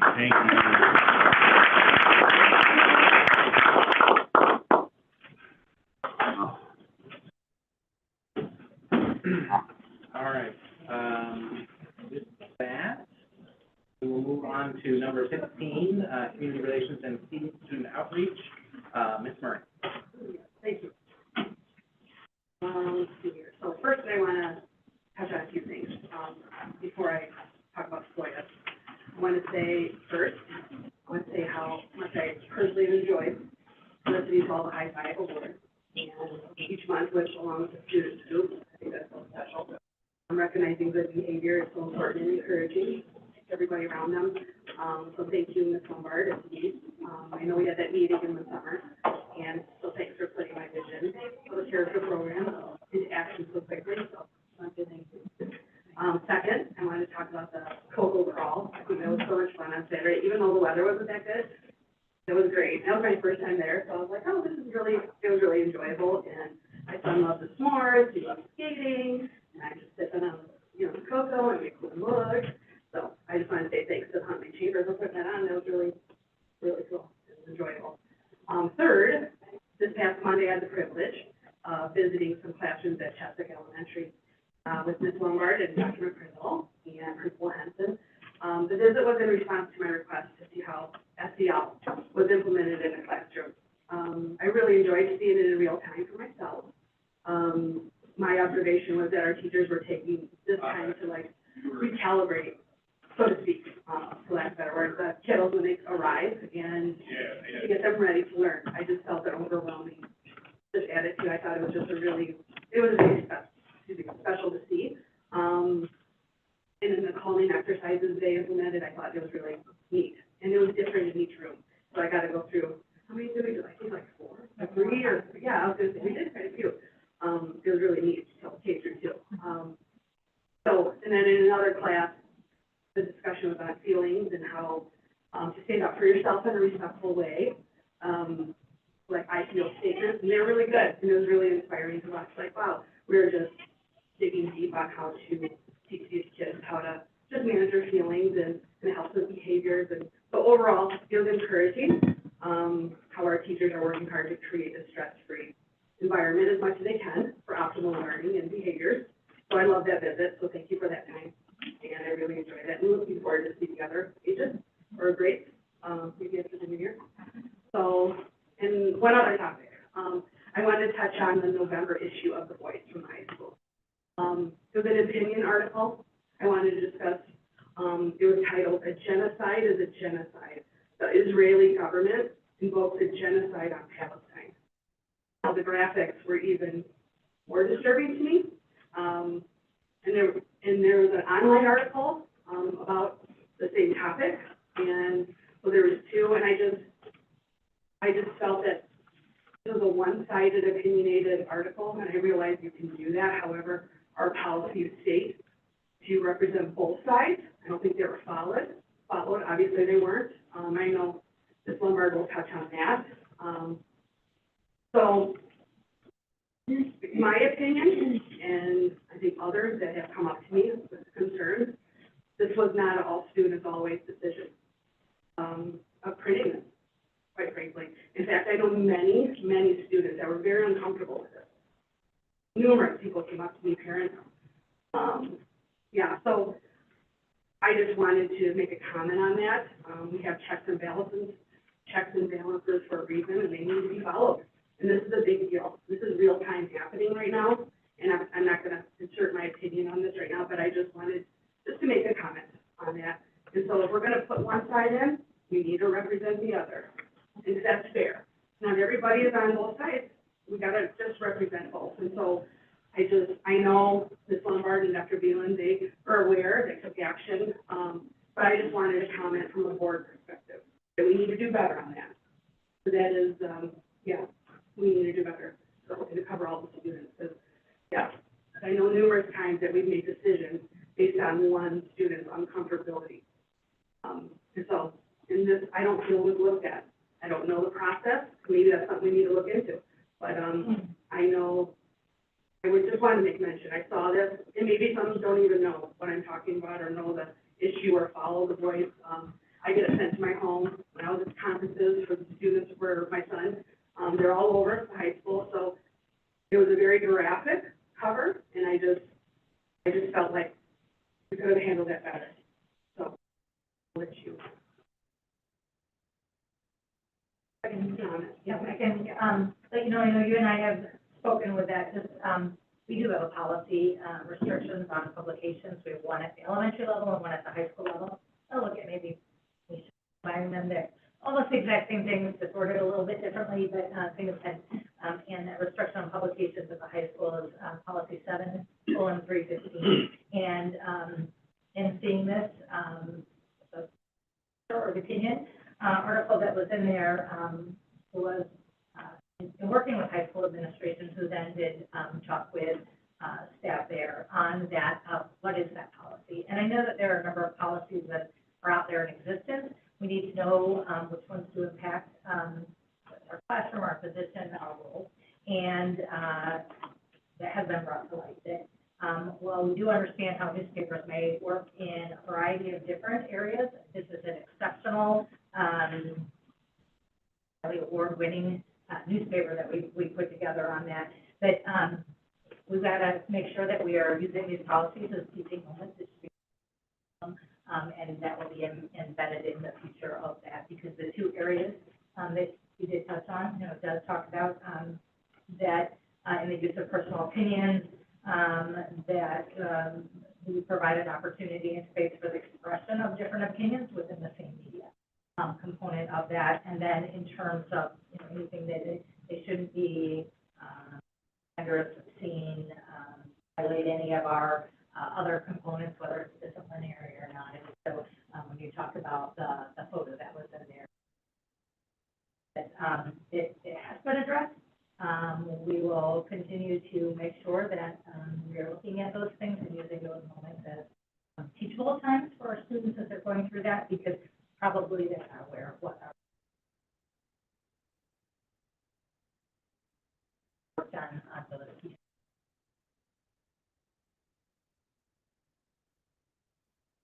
Thank you. I know at the beginning of the year, my son, we had to find social distance for every class.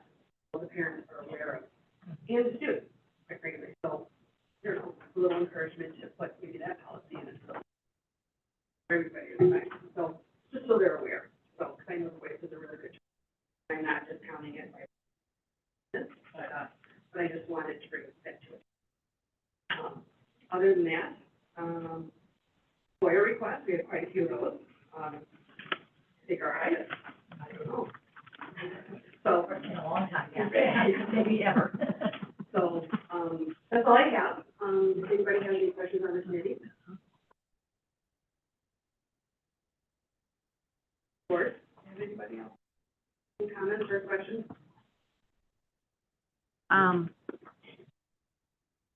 I'm concerned with the redundancy of the same type of question that was asked verbatim by several people. So I'm hopeful that the fix that we're putting into place with publishing the FOIAs will reduce that, because obviously there's a cost increment. You know, we're sitting here talking about a levy. We're talking about being cost conscious, so I'm appreciative of the work that Denise has done, as well as the rest of the board prior to me coming here to put that into place, because I'm hopeful that this type of situation will end up having to be redundant over and over again. So thank you for that.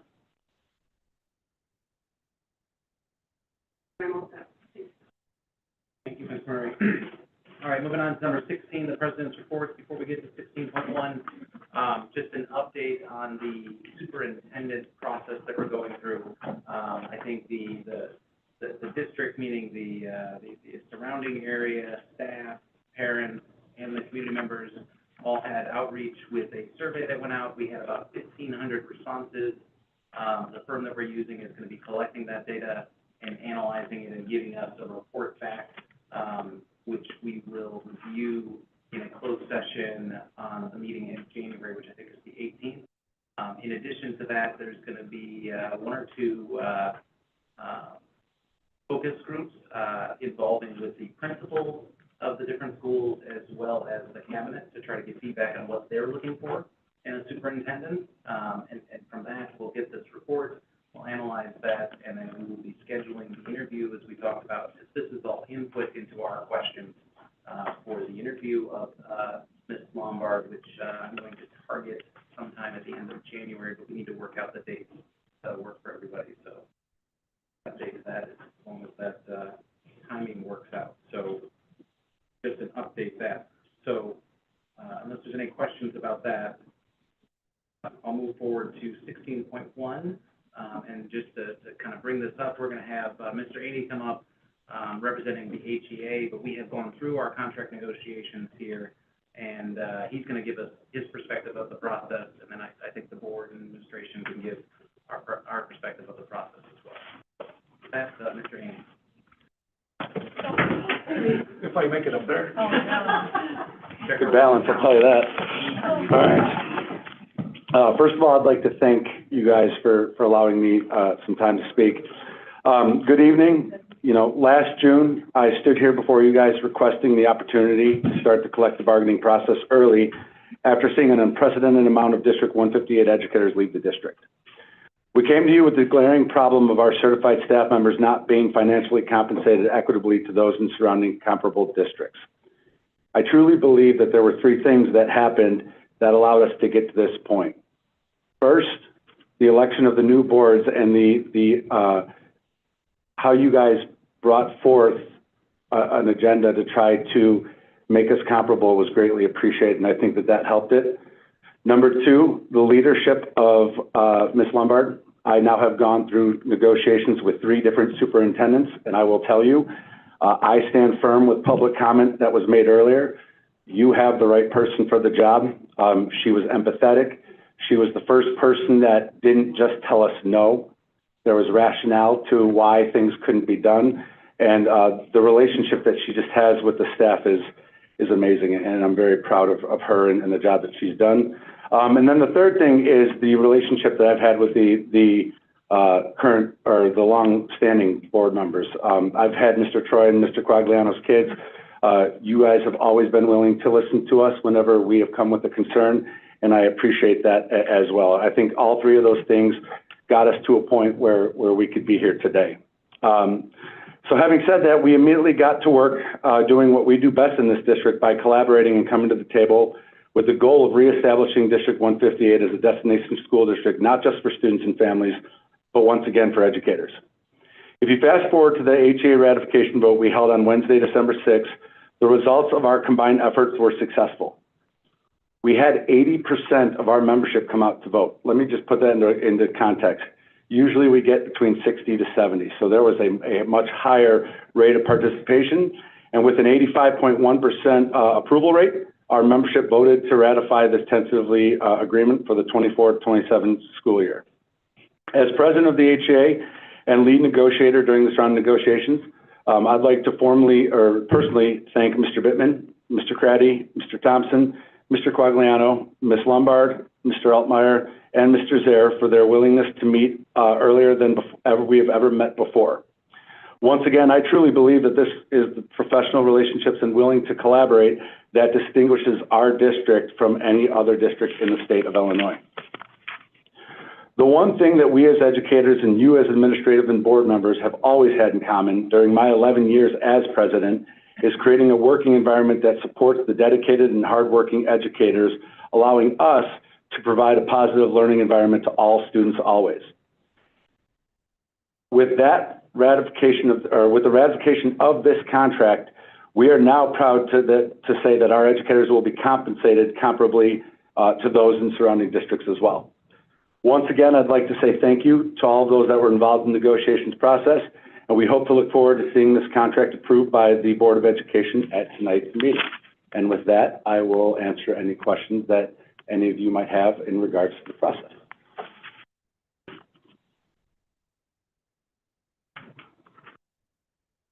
I don't have any question. I'll just comment on it, having either my fifth or sixth negotiation on behalf of the board, and you know, by far this eclipsed all our other.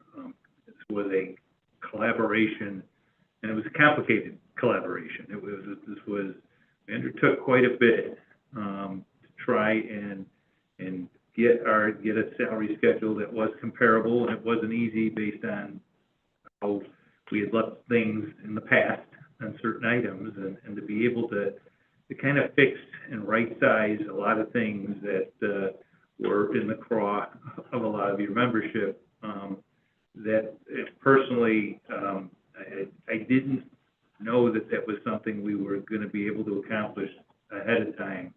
But I think because of the time and effort your group put forth ahead of the game in coming to us and bringing forth the information and doing the homework you did, really allowed us to make progress in record time. I mean, to be able to do this in 5 or 6 meetings, only one of which lasted more than 3 hours, I mean, it's well under what we've ever undertaken in the past. And so it was, everything done was productive, had a good, solid reason behind it. We talked through it. We all made sense of it. And again, in regards to it, I'll compliment our team of Mr. Zare and Mr. Altmeyer and Ms. Lombard, just being able to work with your team on the information and get it to a point, because like I said, this is pretty complicated, not slam dunk type of stuff for us, and we just worked hard to figure out how we would work it and be able to make it to the level and degree, the competitiveness that we were able to create out of this contract. So just really excited, really happy about how the process went, and big thing for our district, and I really appreciate the time and effort that was put forth by AGA on this, because that's what made it happen. So thank you very much. I'll just add some comments too while we'll make Mr. Andy stand up there and just listen to all the comments. I won't ask any questions of him. But I mean, the first thing, and this is, everybody said this, it's a great collaboration between really the administration, the AGA, and the board. And there's really multiple negotiations that are going on in this, right? It's the board working with the administration, and we're working to negotiate with the AGA. The board had a mission that was established fairly early on to try to see if we could create a contract that would do exactly what Mr. Andy said, which is to bring our pay up. And the way I look at it is, if you work 3 miles to the east or 3 miles to the west, you should be paid about the same. And that was not the case before this contract. So we went a long way to do that. The board did not want to impact any popular programs in making these changes. The goal couldn't be to go in and just cut some of the financial stuff. We needed to kind of keep everything whole for it to happen, and make that happen. This contract rectified a long-standing issue from what people refer to as pay freeze from about a decade ago, and that should be off the table for any future discussion. The contract should make C-158 competitive on the recruiting side, which was also a goal from the board and administration to bring in the best teachers, and as Mr. Andy said, on the retention side. If good teachers are leaving, we've got a problem, right? And the cost of that is a lot higher than it is to retain a teacher. Both of these were sought improvements, and were achieved, I believe, in this contract. Some might say that the cost of this contract is too much. However, there is considerable savings that was put into this on the budget, and this is where I'll call out Mr. Zaire and Mr. Altmeyer. There is savings that was found in our budget, and we did exactly what I think Mr. Smith earlier was talking about, which is we prioritized dollars towards the classroom, which is something I think this whole board wants to do, and the administration. And I think we were able to do that, and we could not have done that without Mr. Altmeyer and Dr. Zaire. So I'm proud of that.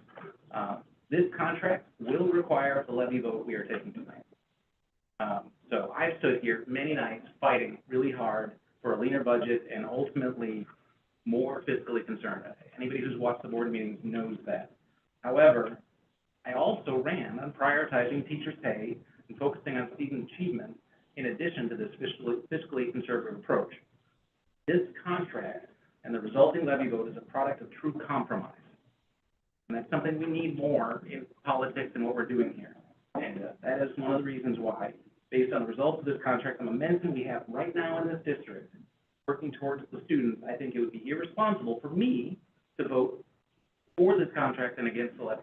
So I will vote for the levy tonight. But there's no question, I will vote for the 5%. We will talk about abatement, but ultimately, I will vote for this contract. I will proudly do that because I think this is what this district needs. So those are my comments.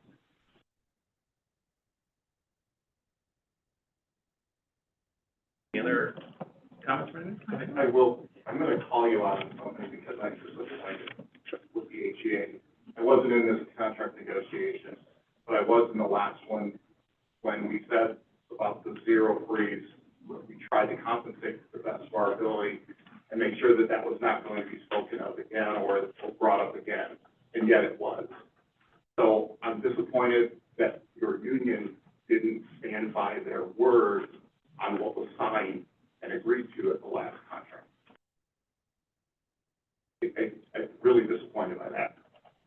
Can I? You're welcome to, please. So as we made it clear to Mr. Quagliano, the third year of this last contract, there was no salary schedule. We got rid of the salary schedule, so when we implemented this new salary schedule, by taking away that precious 3.5% step that we have always had, and taking that to be comparable with other school districts at 2.5, in order to get our members to actually experience a raise on that new salary schedule, it had to happen.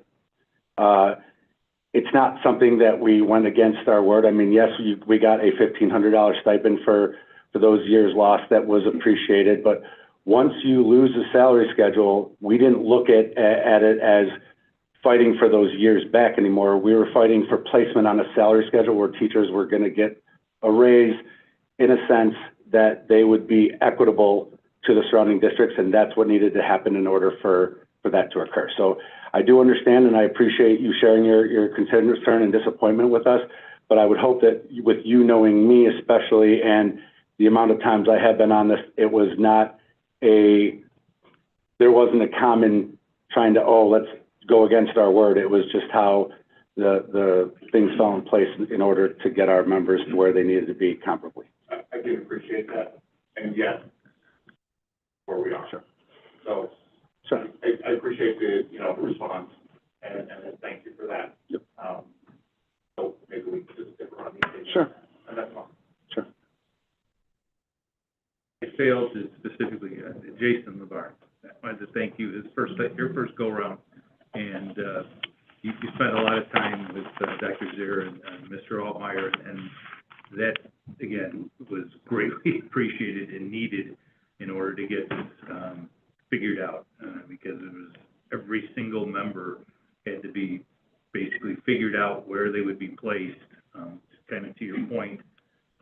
This whole, it was more of a mechanics thing. Paul, I acknowledge what you're saying is accurate from the standpoint of, that's how we left last contract, but ultimately the mechanics of the way this had to work, this had to be implemented in order to get this thing right-sized, and there was a lot of effort put forth by Mr. Barr to spend time with Mr. Zaire and Mr. Altmeyer to get all these, 700 and some certified staff. 717. You got an exact number. Yeah, I was thinking you would have the exact. Exactly. So, there's a lot of people that go through, files, checks, everything, to make sure everybody got placed right, consistently. So, thank you for those efforts. I'll just say, I will not take any credit for any of the negotiation that went on for this particular effort because I was new to the board. But I am very proud of the work that was done. As a parent of 3 children that have been in this district, I take my kids back while they've been here to their elementary schools. We go there on the open house in September and in August. And we bring the teachers cookies because we know that they don't get a chance to eat very often. And every year that we go, there's less and less teachers that my kids get to go back and visit. For my son, who's a junior in college now, his last year being able to do that, he had 1 teacher that was still here. And when he did his senior walk, he only had 2 that were there. And so that's so saddening because I keep in touch with these teachers once we no longer have the parent-teacher relationship, and they become friends of mine. And it was always very sad to hear them leaving because of the pay. Because these are good people. These are people that inspired my kids to go on, and they're successful now post high school. And my daughter that's still here is excelling where she is. And it hurt me to hear those sentiments and that there was nothing that I could really do about it. So I'm very proud of this. And I'm excited for the fact that we were able to collaborate. I'm excited to be able to collaborate now as a board member with HEA and also with HESPA. On how we kind of move forward. We're going to turn the chapter now. So now we've got a contract in place. How do we move forward? And now the next goal is to be able to start to take these passionate teachers we have and channel that energy into our classrooms so that our children are learning and excelling and our test scores continue to go up. And I'm very excited for the next phase that we're going into. And I thank everybody that was involved with this huge effort. So thank you all. I'll say something. I'm happy to say yes to this contract. I know Mr. Altmeyer, Dr. Jared, and the negotiation team, they worked really hard on this, and I know I wasn't a part of that negotiation team, but yeah, you guys did really good. I'm really proud of you guys. So, I feel it was necessary to move in the direction to close the salary gap. I'll be honest, during my campaign, I wanted to lower taxes. Absolutely. I know we will keep digging into our budget, finding ways to save money, and that won't change, for sure. Now being part of the board, I was able to look at things closer, and the repair that was needed to be competitive with surrounding districts just couldn't be done without taking the full levy. At the end of the day, I want to invest and support our teachers with our dollars. So, echoing what Mr. Bittman said, my vote will be yes for the levy. And I agree and stand with what Mr. Bittman said with his comments and what I stated before with the teacher's contract, taking the full levy is necessary.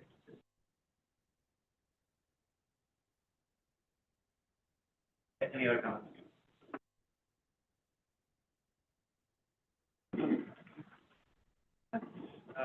16.2, new business board discussion. Any items for new discussion? New business. I have one, if I may. The last meeting, there was a lot of discussion around a proposal for a policy change, and I know tonight we're going to be putting on those changes. Being a greenhorn as I am, that there's a process for that. And so what I'd like to do this evening, since we're not going to have another committee of the whole until February, is suggest to the policy committee to consider an adoption, and I'm not quite sure where it fits in our current policy guide. I think it's somewhere between maybe parts of 7.250 and I think it's 6.250 as well. But hinging on that discussion that we had last time, it's somewhat timely now because of a school district that's, I believe, just outside of Rockford. Litigation was brought against the school because counseling services were given to a student without the notification to parents. And it was on a touchy subject. It has to do with gender identity. And so, if you will, I'd like to read to you what my proposed policy language is, and I'll submit it in writing to you guys for further consideration at the next COW meeting. But But I feel it's important, and this is a proposed policy for parental notification for student support services. The district recognizes the importance of involving parents in the well-being and support of their children in situations where a student seeks assistance or engages in discussions with school counselors, school nurses, teachers, or other staff members regarding sensitive topics, including but not limited to gender identity, depression, and or thoughts of concerns of self-harm. The following procedures shall be implemented. First, parental notification. The district will make every reasonable effort to notify parents or guardians of a student when providing support services. Such notifications should be carried out in a timely and respectful manner not to exceed 48 hours from the date support was initiated. Qualified professionals and teachers and staff fall into this category. While they're essential for overall student support, they may not have all professional qualifications to provide comprehensive mental health care. Teachers and staff shall refrain from providing such care or advice for gender identity, depression, and or thoughts of concerns of self-harm without written consent of the parents. And that goes into informed consent after initial counseling. Written informed consent from the student's parents or guardians will be obtained before continuing any counseling. Health-related services or discussions on sensitive topics, and that includes the parental areas. The confidentiality consideration should be given to the district because the district recognizes the importance of maintaining the confidentiality of sensitive information. The well-being and safety of the students are paramount. Therefore, any disclosures made by that student that indicate an imminent risk of harm to themselves or others may require immediate intervention, which in addition to notifying parents may also include contacting emergency services for appropriate authorities. This may seem redundant in some areas, but after looking at the existing policies where it does state that written consent is given in regards to psychological evaluations to the students or through social workers, as a parent myself, and I think as staff and teachers, you may recognize this, that before the true crux of a problem is really identified, it usually comes out first in forms of academic lacking. The student is struggling academically in some areas. And I think the sooner that a parent is brought into those discussions, they can identify those things and have those conversations at home so that the counseling is more productive when it continues at school or through outside services. So I will pass this out to the board. I have extra copies here if anyone else wants. Right, thank you, Mike. Thank you for that, Mr. Thompson. As noted in the earlier communication, if we could work this into what it actually changes in our policies, it'll be easier to actually figure out which policies it would affect and how you would write it in. We can actually. I'll do my best. A little bit better than just a standalone document. So, any other new business?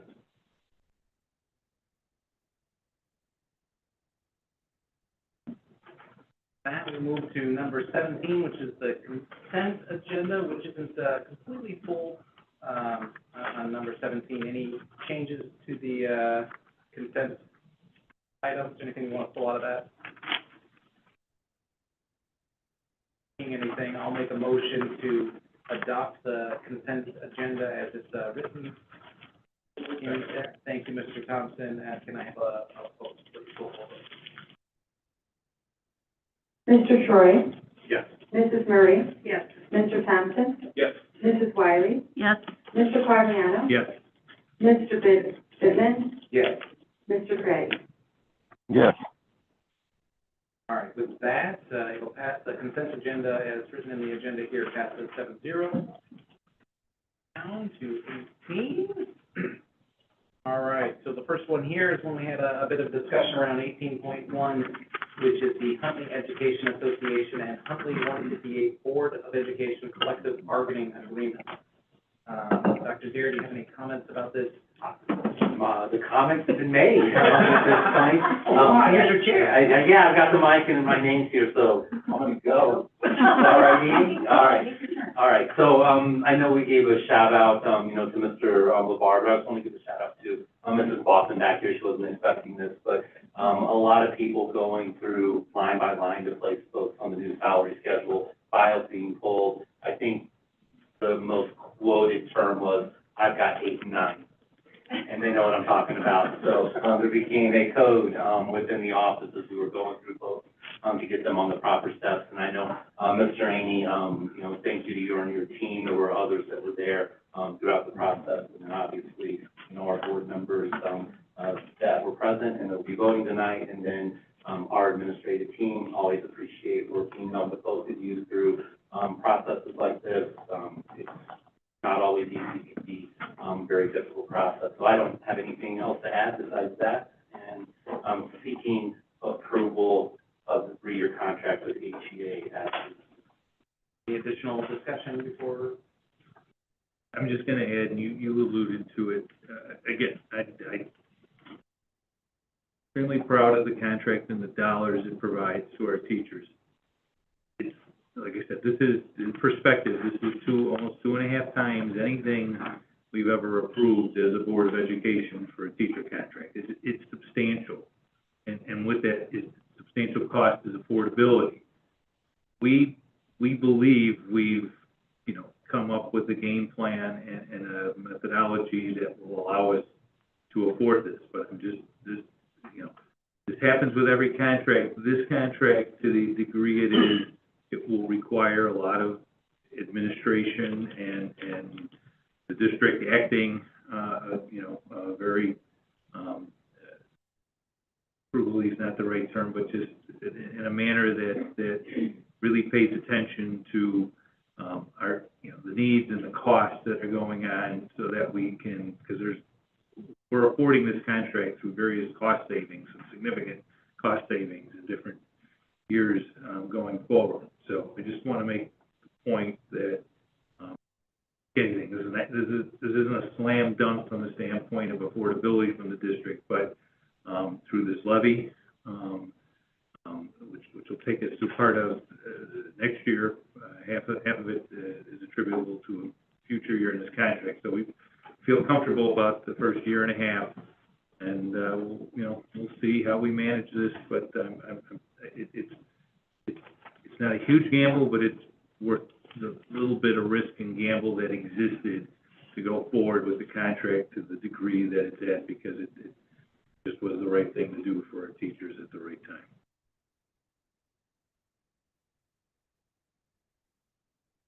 Thank you for that. Any other comments before we? Yeah, so I'm the person that actually finds this to be very excessive from a spending standpoint, and I think there is a great amount of risk to the district. I understand that there are operational efficiencies and other aspects to this that make this palatable, but I think that there is a lot of needles to be threaded over the course of the next 3 years of this contract that do add more risk than I'm comfortable with. I'm still in favor of this contract, so I'm sorry if this sounds like it's mixed messages, because I think it is the right thing to do for the teachers, but our job is to also do right and be fiscally responsible to the district. I know that there are factors with regards to variability in the evidence-based funding model, CPPRT. Basically, to me, the levy will have to be maxed over the course of the next 3 years in order to make this affordable at the rates that are in this contract. Despite Mr. Altmeier's conversations that he and I have had, I still see Tier 1 as being at risk at some point during the course of the next 3 years. Operational efficiencies, I continue to applaud those in the way that it's become the norm here and part of the culture. It should be at any school district, and I'm thankful for the steps that have been taken throughout the organization in achieving those and continuing to look for additional operational efficiencies.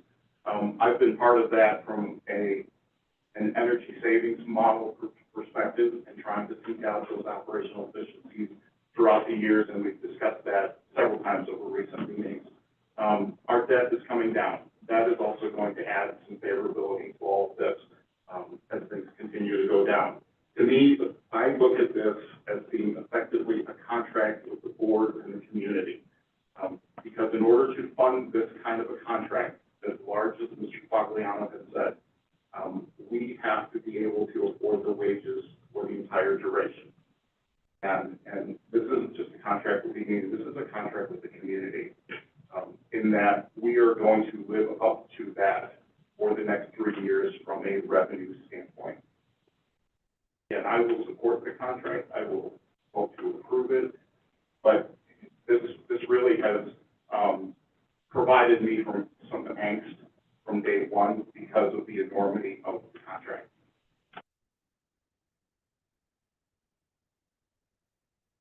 Any other comments? With that, I will, make a motion to approve the Huntley Education Association and Huntley 158 Board of Education Collective Bargaining Agreement. Thank you, Ms. Murray. Can I have a roll call vote? Mr. Goodman? Yes. Mr. Quagliano? Yes. Mrs. Wiley? Yes. Mr. Craddy? Yes. Mr. Troy? Yes. Mr. Thompson? Yes. Mrs. Murray? Yes. All right, with that, the contract passes 7-0. We will move on to 18.2, supplemental purchase orders, sandwiched between the levy and the contract. Nothing else to add. The fillers. Little fillers. What do you got hidden in there? Commercial break. Mr. Altmeyer, do you have any comments about that? Nothing else to add. All right, with that, I will make a motion to approve the supplemental purchase orders listed in 18.2. Second. Thank you, Mr. Thompson. Can I have a roll call vote, please? Mr. Thompson? Yes. Mr. Goodman? Yes. Mrs. Wiley? Yes. Mr. Troy? Yes. Mr. Quagliano? Yes. Mrs. Murray? Yes. Mr. Craddy? Yes. All right, with that, the 18.2 passes 7-0. So we'll move to 18.3, the 2023 levy, property tax extension. Mr. Altmeyer, any additional comments from before? No additional comments. With it, were you gonna provide a little information on, again, that the abatement stuff's not till next month, but you were gonna provide some context for us? Correct. If we want to talk about abatement, I didn't know if you just wanted me to address the levy separately and wait for discussion to ensue. Just talk about everybody the, understands. Yeah, so historically, the district, starting, all the way back to 2012 timeframe has abated dollars related to debt to reduce the impact and exposure to the community on property taxes. Last year, we abated $750,000. And that $750,000 last year approximated almost exactly 1% and brought that 5% CPI extension amount down to approximately 4.12%. And the reason I bring that up is over the past several months, we as board and administration have talked about abating additional dollars because I think we do recognize that when the consumer price index or the extension is at a point where it is today at 5%, if we have the ability to provide relief to our taxpayers, as we have historically done, we should do so.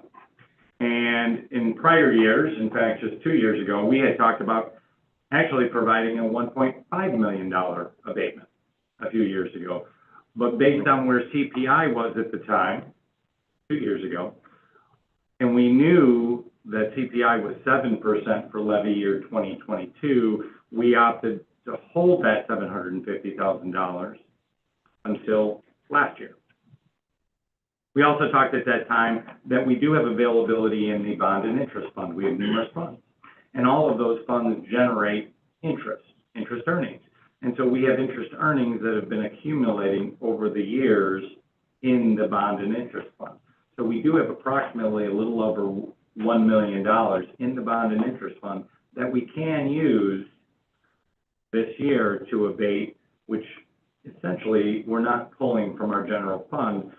These are dollars sitting in the bond and interest fund for which we can use to abate debt on behalf of the taxpayers. Knowing this year that the levy has increased from 75 million, the extended levy has increased from 75 million last year to approximately 80 million this year, a 1% decrease in that 5% extension approximates $800,000. So I want to keep that math in mind, but I do now want to open the floor to the board as to what would we like to discuss regarding the amounts of the abatement to be provided? The process, just to let the board know, is generally we approve an abatement resolution. So once we determine that we want to abate $750,000, we will work with our attorney, Chapman Cutler, who provide the abatement resolution so that we can abate those dollars towards a specific debt series and provide a thorough documentation resolution so that we can provide that resolution to the county by March. So generally, the process is we determine as a board and administration the amount that we want to abate. I then take that information and I will work with the attorney to draft a resolution to then be approved generally in January or February. And if we approve this in February, I then take that to the county. They record it as a reduction of the debt that we tax to the community, and then they just need to get that done before they print tax bills in March. So I wanted to outline the process, which is generally why we always approve those resolutions in January/February timeframe. Yeah, they're finishing the extensions in March/early April, and then they do the bills. Correct. But they enter them in the Yeah, but they need this March, information yeah. by March to be able to do the extension, right? So, so what I'm talking to Mr. Altmeyer, and I'll just put this forth to the board. My line of thinking is the minimum level of abatement would be $750,000. That's consistent with the prior board had, it's kind of in their mind set aside back from the COVID years when we had positive surpluses that we would allocate X amount of dollars, and as Mr. Allhart said, it was $1.5 million. We've used 750 of those in our, what we had in our heads back then, thought would be good. So I think that's the starting point, and then I think the range in my world is between 750 and $1.5 million of total debt abatement, which would get you close to almost a full 2% reduction in the overall tax extension. You go from a 5% tax extension, 3% tax extension, if it went that high. The piece that we'll have to tackle that to me will be the tipping point for decision making is where that puts us in our debt repayment cycle for future years, because we don't want to take it down too far to the point where take our debts down by say $1 million, $1.5 million below the next year's level of repayment, and then produce a tax increase on the debt repayment side in a future year that's above and beyond what the regular levy will produce. So that's information that Mr. Allmeyer can provide us in January to help us right size and calibrate. But in like I said, in my world, those are the parameters I'm thinking of. So anywhere from probably a 1% on the low side to a 2% on the high side relief to our taxpayers on this. I guess I'd just like to know what the impact is when we get to that discussion in January of the different ranges, because in my mind, I'm thinking between that 3.5, if we can bring it down 1.5 or 1% is where I'm at. Yeah. I don't know that I would go the full 2%, Yeah. but I don't know what the impact is. Yeah, and that's what I'm saying. 2% might be beyond where I'm saying that it might get too low. And that's, I think you're right. We'll get that information to know better. So if we can get ranges and the impact. Absolutely, and I could outline various scenarios and ranges. And I think there's definitely enough time if we make that determination in January to turn a resolution around within 1 month. Yeah. To have that done in February, that would not be a problem at all. Yeah. Yeah. Yeah, and in my mind, I have all of these numbers floating around. Like, for instance, our debt, right, we have 12 years left on our debt payment. The levy year 23 that we're approving this year has a debt payment of $12.25 million. Next year's debt payment goes down to $10.4 million. And so it goes down a good $1.7 million, $1.8 million. And we purposely did that when we did the debt restructuring. And then over the course of the next 10 or 11 years, I'll read you the numbers. It goes from $10.4 million to $10.4 million to $10.15 to $10.15. And then for the next 7 years, the final 7 years of our debt structure, it goes to 10.085 million for the remaining 7 years. So visually, I will provide what would be the impact for the next several years if we were to make a $1 million abatement, a $750,000 abatement, a $1.5 million abatement, so that the board can see what the impact not only will be for this year, but what will the impact be for next year. And by that point in time, by the way, in January, we might have a very good idea of the final consumer price index for levy year 24. Correct. Right. Which is also good to know. Which is, if I'm understanding the numbers correctly, that there's actually a bit, which is probably at least 1% off the operating levy, if not more, Correct. coming off of this. Yes. We're at 3.5 inflation CPI, the net effect of the debt might bring that down to 2.5 or 2%, with even taking the full operational levy. Correct. So, and the other point I wanted, you just described their debt repayment over the next 10. You see it's a flat amount, and what's going to be happening is EAV is going up with more homeowners. Our rate per household is actually going to come down. Okay, and or it might be 70 cents a hundred right now. You might see it come down to 65 cents a hundred, possibly 60 cents a hundred by the time we get to the end of savings per homeowner. Which, exactly. So all of that, you got a lot of good favorable things. You just kind of you work the bridge here over the next year. It's perceived savings, it's not actually savings, because the taxes aren't going to go down. Taxes aren't going down. No, right, the savings, No, but as far right. as who's paying, Right. as far as who's, If you're buying a new house, it doesn't seem as bad as when I bought my house. well, what happens Mr. is, Fabiano bought his house. yeah, well, what happens is it gets, the debt part of it gets spread over more households. So it does, I mean, you are a smaller percentage of what's having to get repaid. Right. On the debt, this is on the debt side only. Mhm. This is not the overall operating levy. Any other discussions about abatement or the levy? Great, I will take that as advisement, and I will bring that back in January. So I'll make a motion to approve the 2023 levy property tax extension as outlined in the agenda item 18.3. Second. Thank you, Mr. Quagliano. Can I have a roll call vote, please?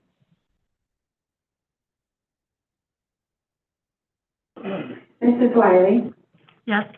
Mr. Grady? Yes. That was you guys from the grave. Yeah. Mr. Troy? Yes. Mrs. Murray? Yes. Mr. Bittman, Yes. Mr. Quagliano? Yes. Mr. Thompson? Yes. All right, with that, the 2023 levy passes 7-0.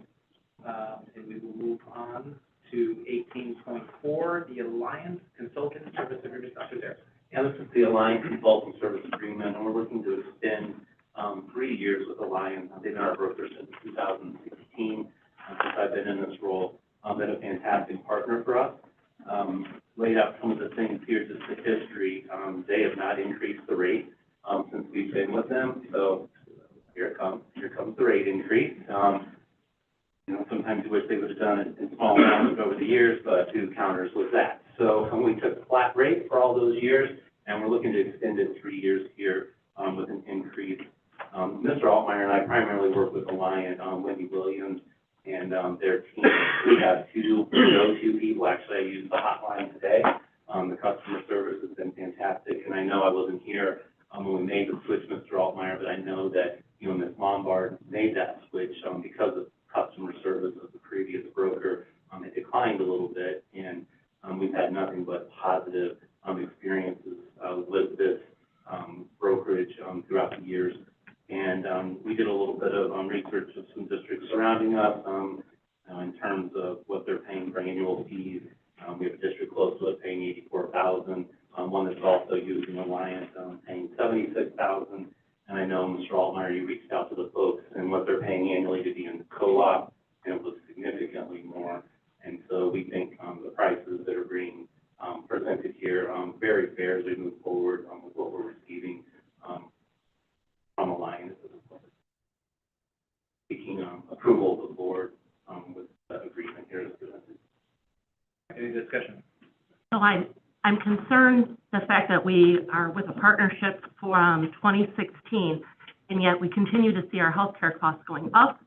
And I think we've talked in the past about why we don't go RFP for our benefits, and the answer has been, well, we don't want to disturb the benefit programs that we administer to the staff because it causes a lot of confusion.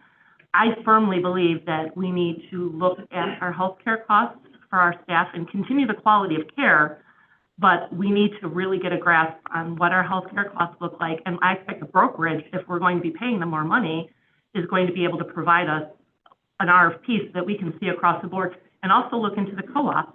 And I spoke in the course of my own job.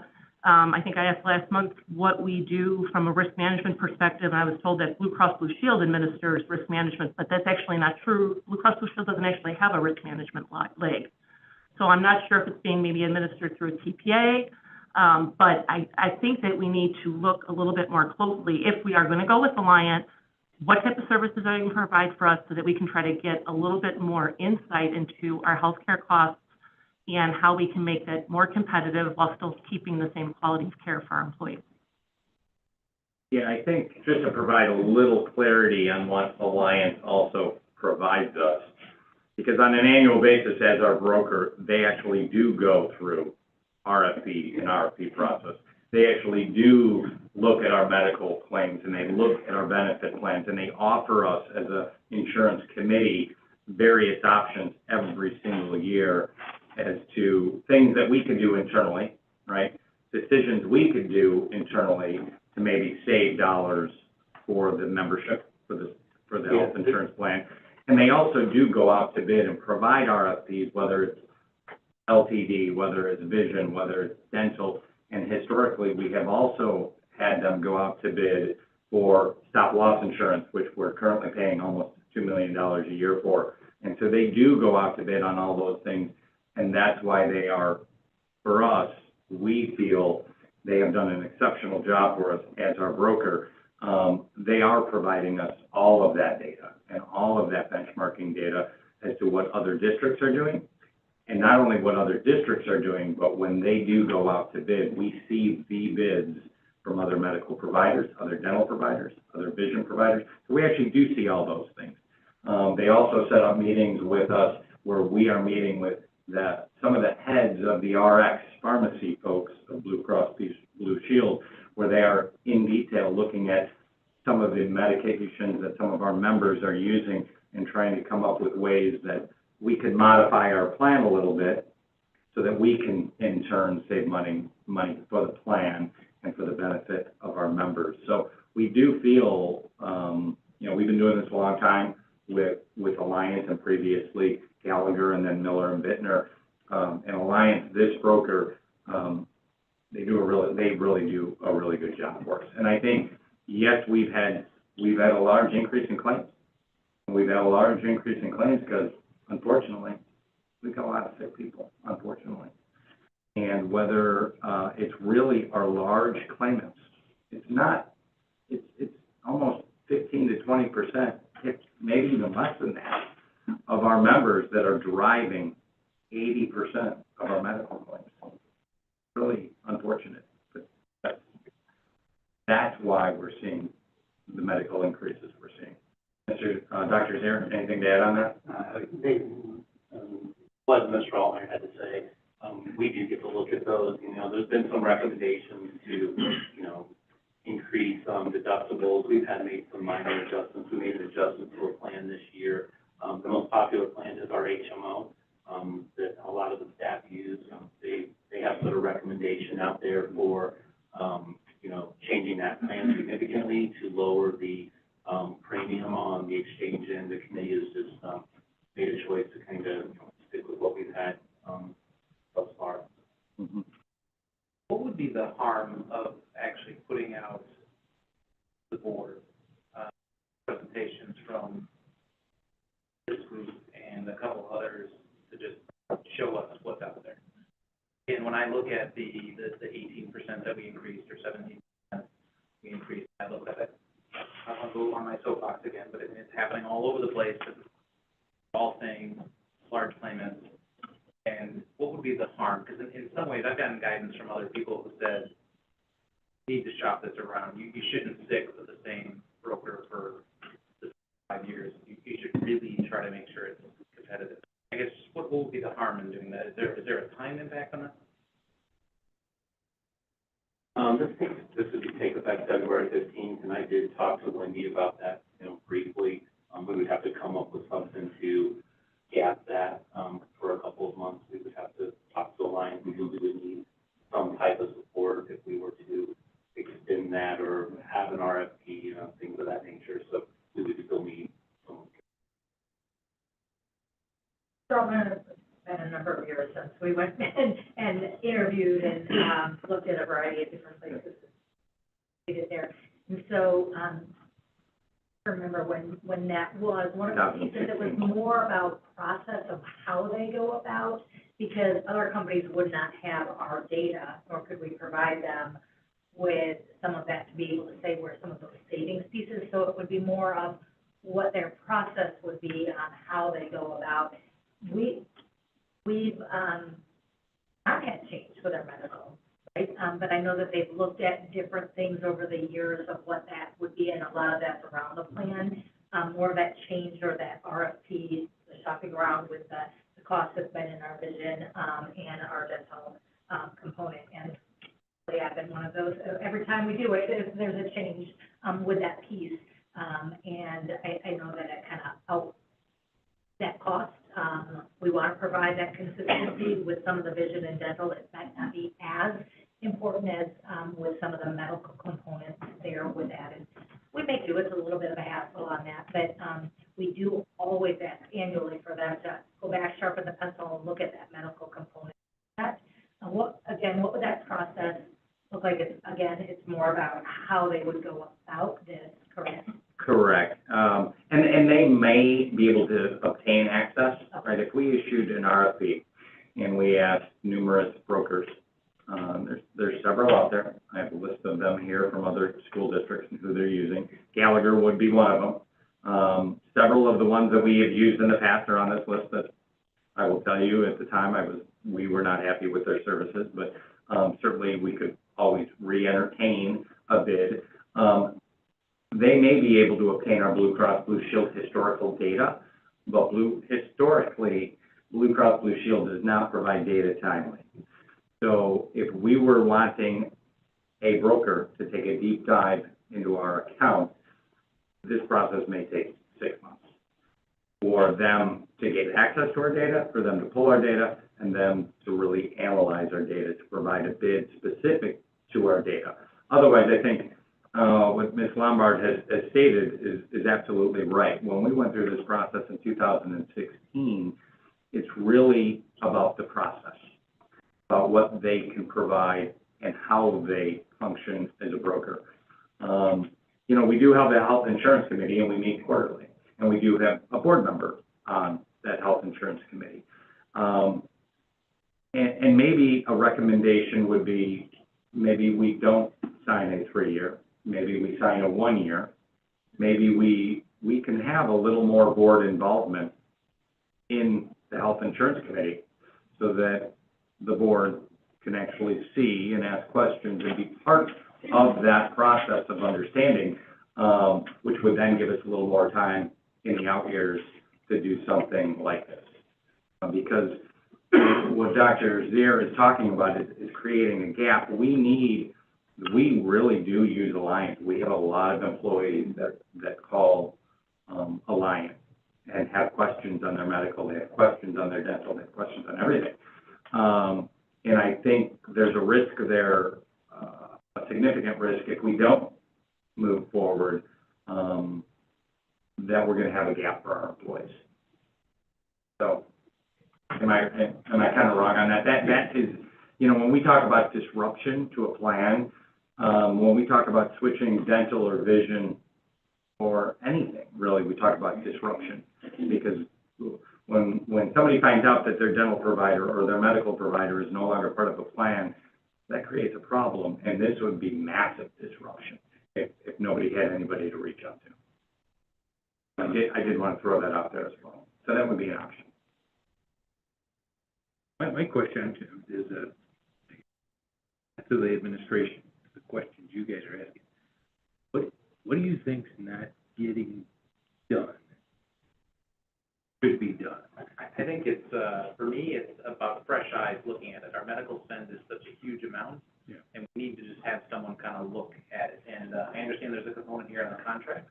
My experience with brokers on the healthcare side is they make all their money on, the flow-through spend. They get a commission off that. Correct, and we talked about this at the last board meeting. We're a fairly lucrative account. No, well, yes and no. So part of, and I agree with you 100%. When we were with Gallagher and Miller and Bittner in the past, I figured that out. I figured that they were receiving a commission on top of our fixed fee. And so I requested, back in the day, in 2014 and 15, I requested their 5500s. And those are tax documents that they are required to provide me that actually show those commission rebates back to the broker.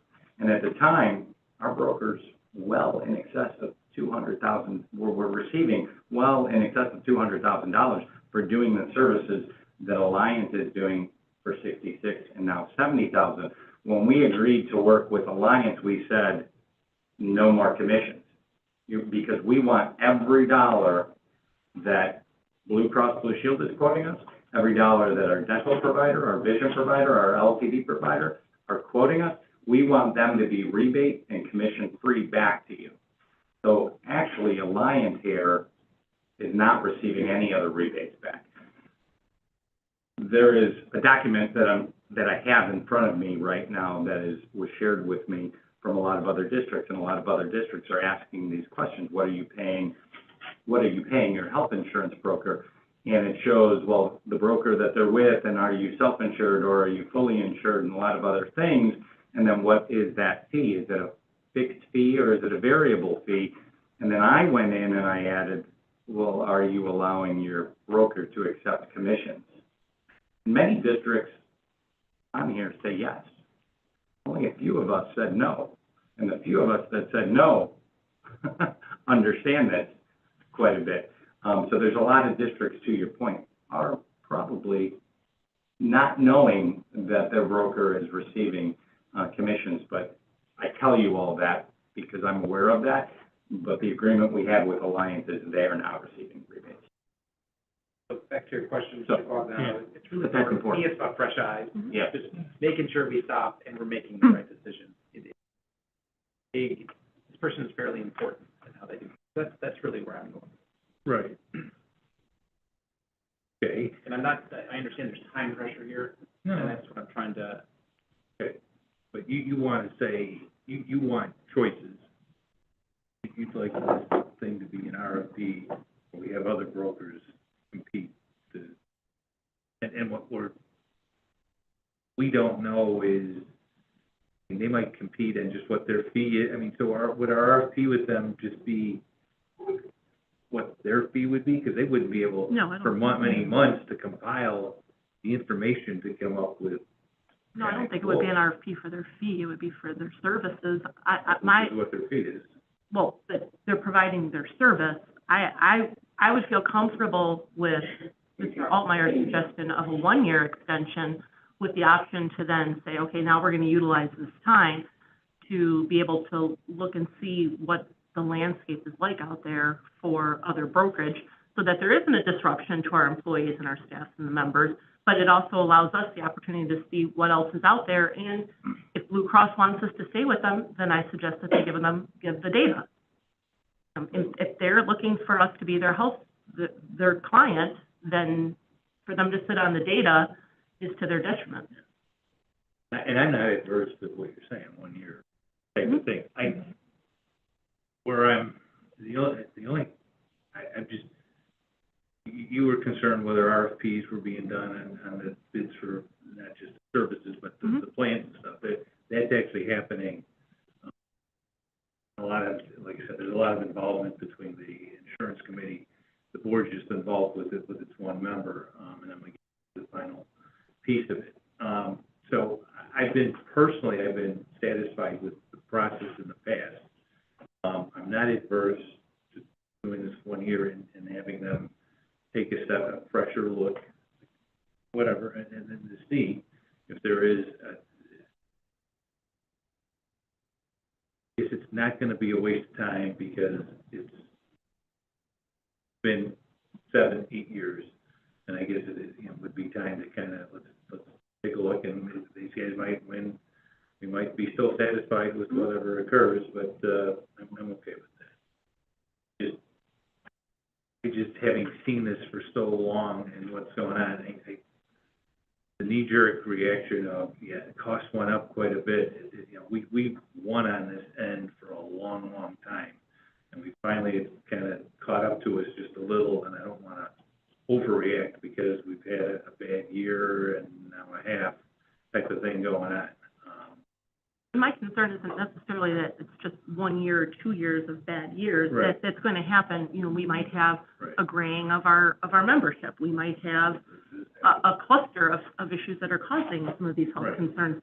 I would expect, but my concern is that we've had the same broker for this long, and the technology and the abilities that are out there in the insurance world for them to be able to analyze the data is far greater than it was back in 2016. I'd like to take advantage of that. Right, yeah. Sure, I know that last time we brought in a number of, companies that came in and actually we interviewed them. They had a presentation and it was for that type of a process rather than looking at like lowest bid and all that kind of stuff. Because it was much more, detailed on there, the customer service and the services they were able to provide. So it would be probably something more like that. Correct, that's what I would envision. And I do want to note that Alliance is a very, very large organization, and they do this very well. Gallagher is another one as well, and that was a previous provider that we had, that we left. So, I do believe, Alliance does have the technology, they do have the expertise for sure. Versus a lot of these other brokers that I am seeing on this list. These are smaller insurance brokers with very small offices, very small staff. There are only a few very large brokers with large resources that have inroads into Blue Cross Blue Shield and inroads into some of the major players that we are working with. So, but again, if we go the 1 year route, we have an opportunity as a board and as a team to review, to be part of the process, to better understand the process, I think. And don't get me wrong, $13 million or $14 million in health insurance claims, that is a number that I have been looking at for years on how do we reduce this, because that is almost 10% of our overall expenditure budget. Huge. And we do have to control it. I agree with you 100%, Mr. Bittman. And if this is an opportunity to get fresh eyes on anything, on something that could save us $500,000, well, then we should do it. Yeah, I had a conversation. And I'm not opposed to that at all. I just think timing right now is tough with this. So is it that we're looking for a broker or we're looking for better insurance? These are two separate things. Well, The broker is still gonna shop the same companies that any other broker is gonna shop with, unless you're looking for mom and pop medical out there to be part of a player here. Now, so if you're talking about a broker, we've got an operational efficiency that's improved, and that's why we've changed from broker to broker to where we're at today. And you're wanting to find a better medical plan without being disruptive. So we're gonna look for mom and pop medical to provide medical to our employees. That's gonna be disruptive. So what is it that we're really looking for other than more work? So, to answer your question, I'm not looking for different medical insurance provider. There's only really two in Illinois that you can use. Right. So that's not, and all brokers pretty much have access to that. I'm suggesting that we've used the same broker for 6 or 7 years. Let's take the time, evaluate, bring in fresh eyes, and see if there's something different out there. You may very well end up staying with them. That's fine. May give us an opportunity to look at a co-op as well. I'm not, there are co-ops out there with 30 districts in a co-op, and they all share in the cost. And they share in the cost based on plan member. But us having the experience and history that we have right now, on maybe a year and a half or 2 bad years, it's not the time to move to a co-op. generally speaking. I'm not advocating for this, but I Some might understand be some other districts, an opportunity. have done some unique things around having kind of in-house or very closely, related medical services that can bring down the cost. That was looked at, as I understand, when we first brought them in, that was one of the things that was on the discussion and never went anywhere. So, again, bringing in fresh eyes, let's look at different things. Yes.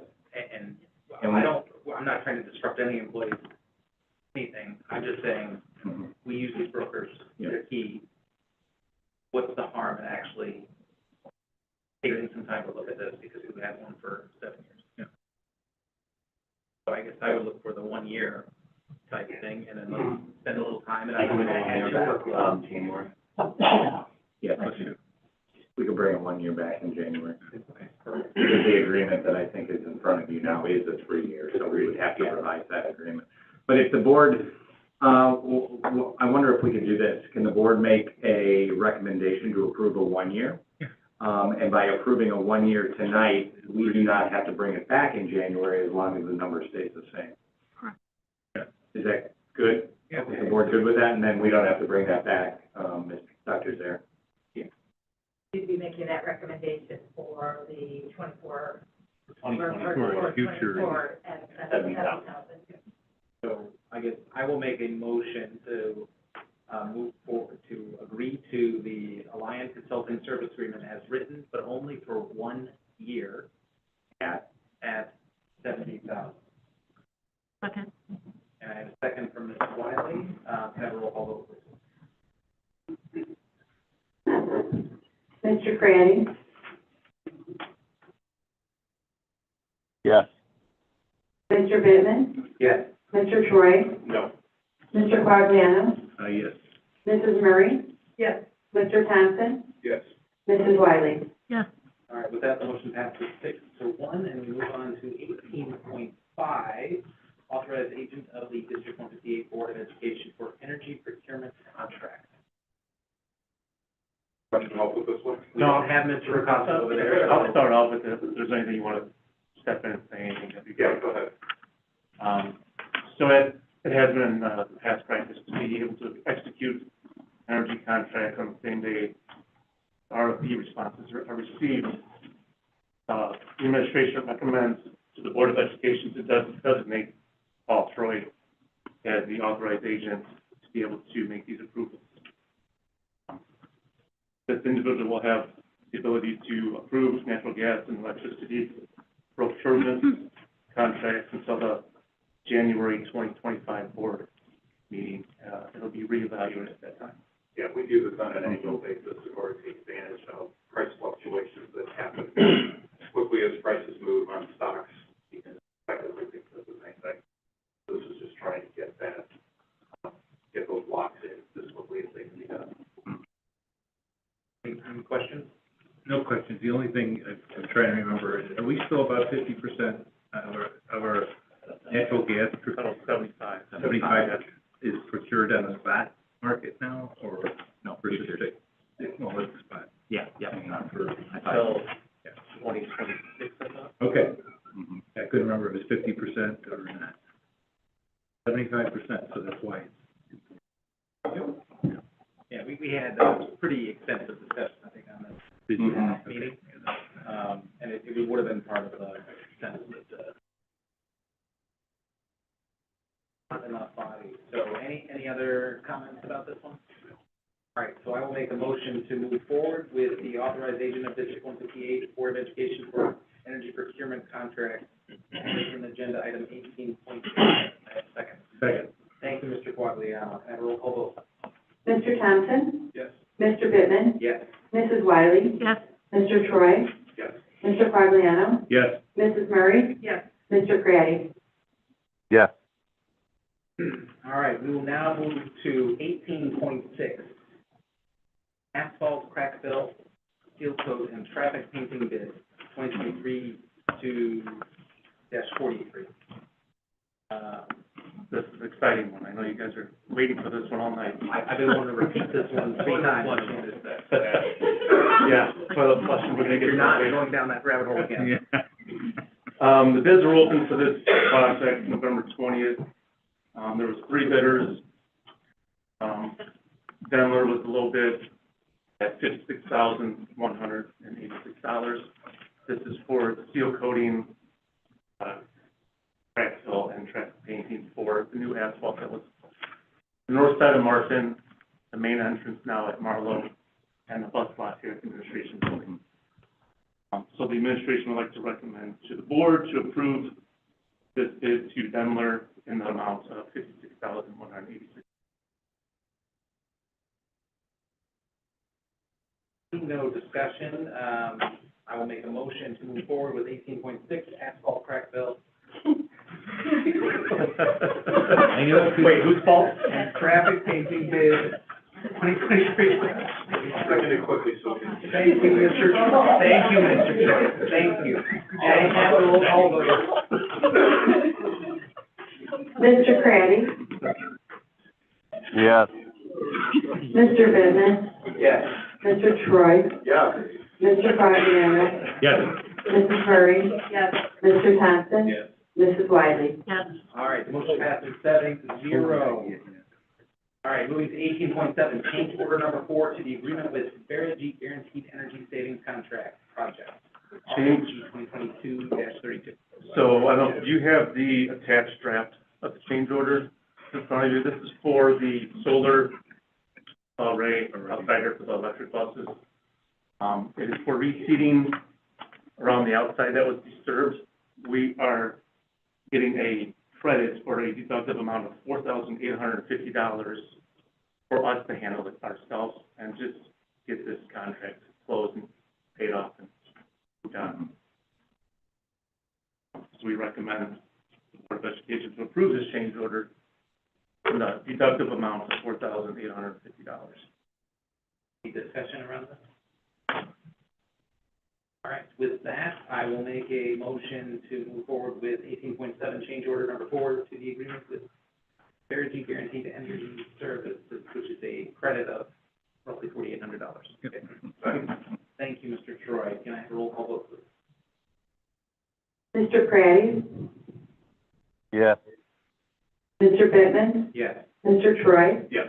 Mr. Quagliano? Yes. Mrs. Murray? Yes. Mr. Thompson? Yes. Mrs. Wiley? Yes. All right, the motion passes 7-0. We are down to number 18.8, roof system replacement and repair bid 2023-58.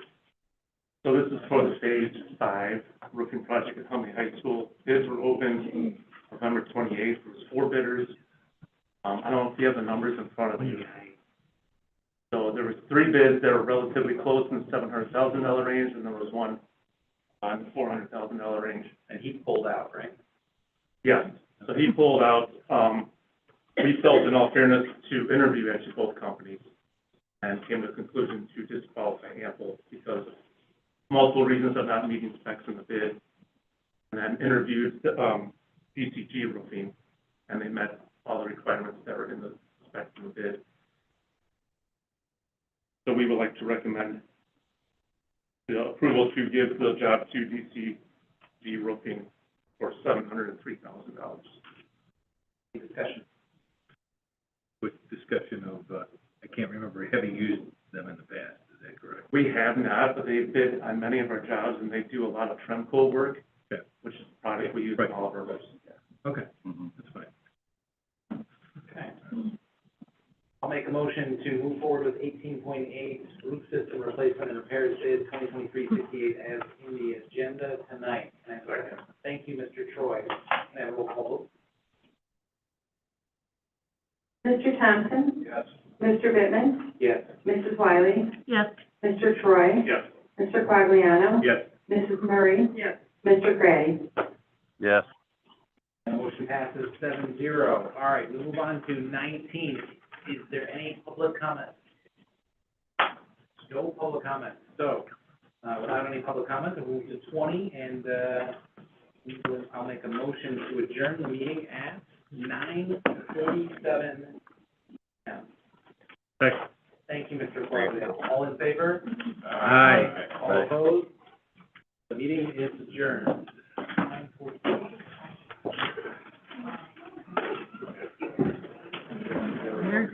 Merry Christmas. And I'm looking over the wild, right? Coming up with the same comment. I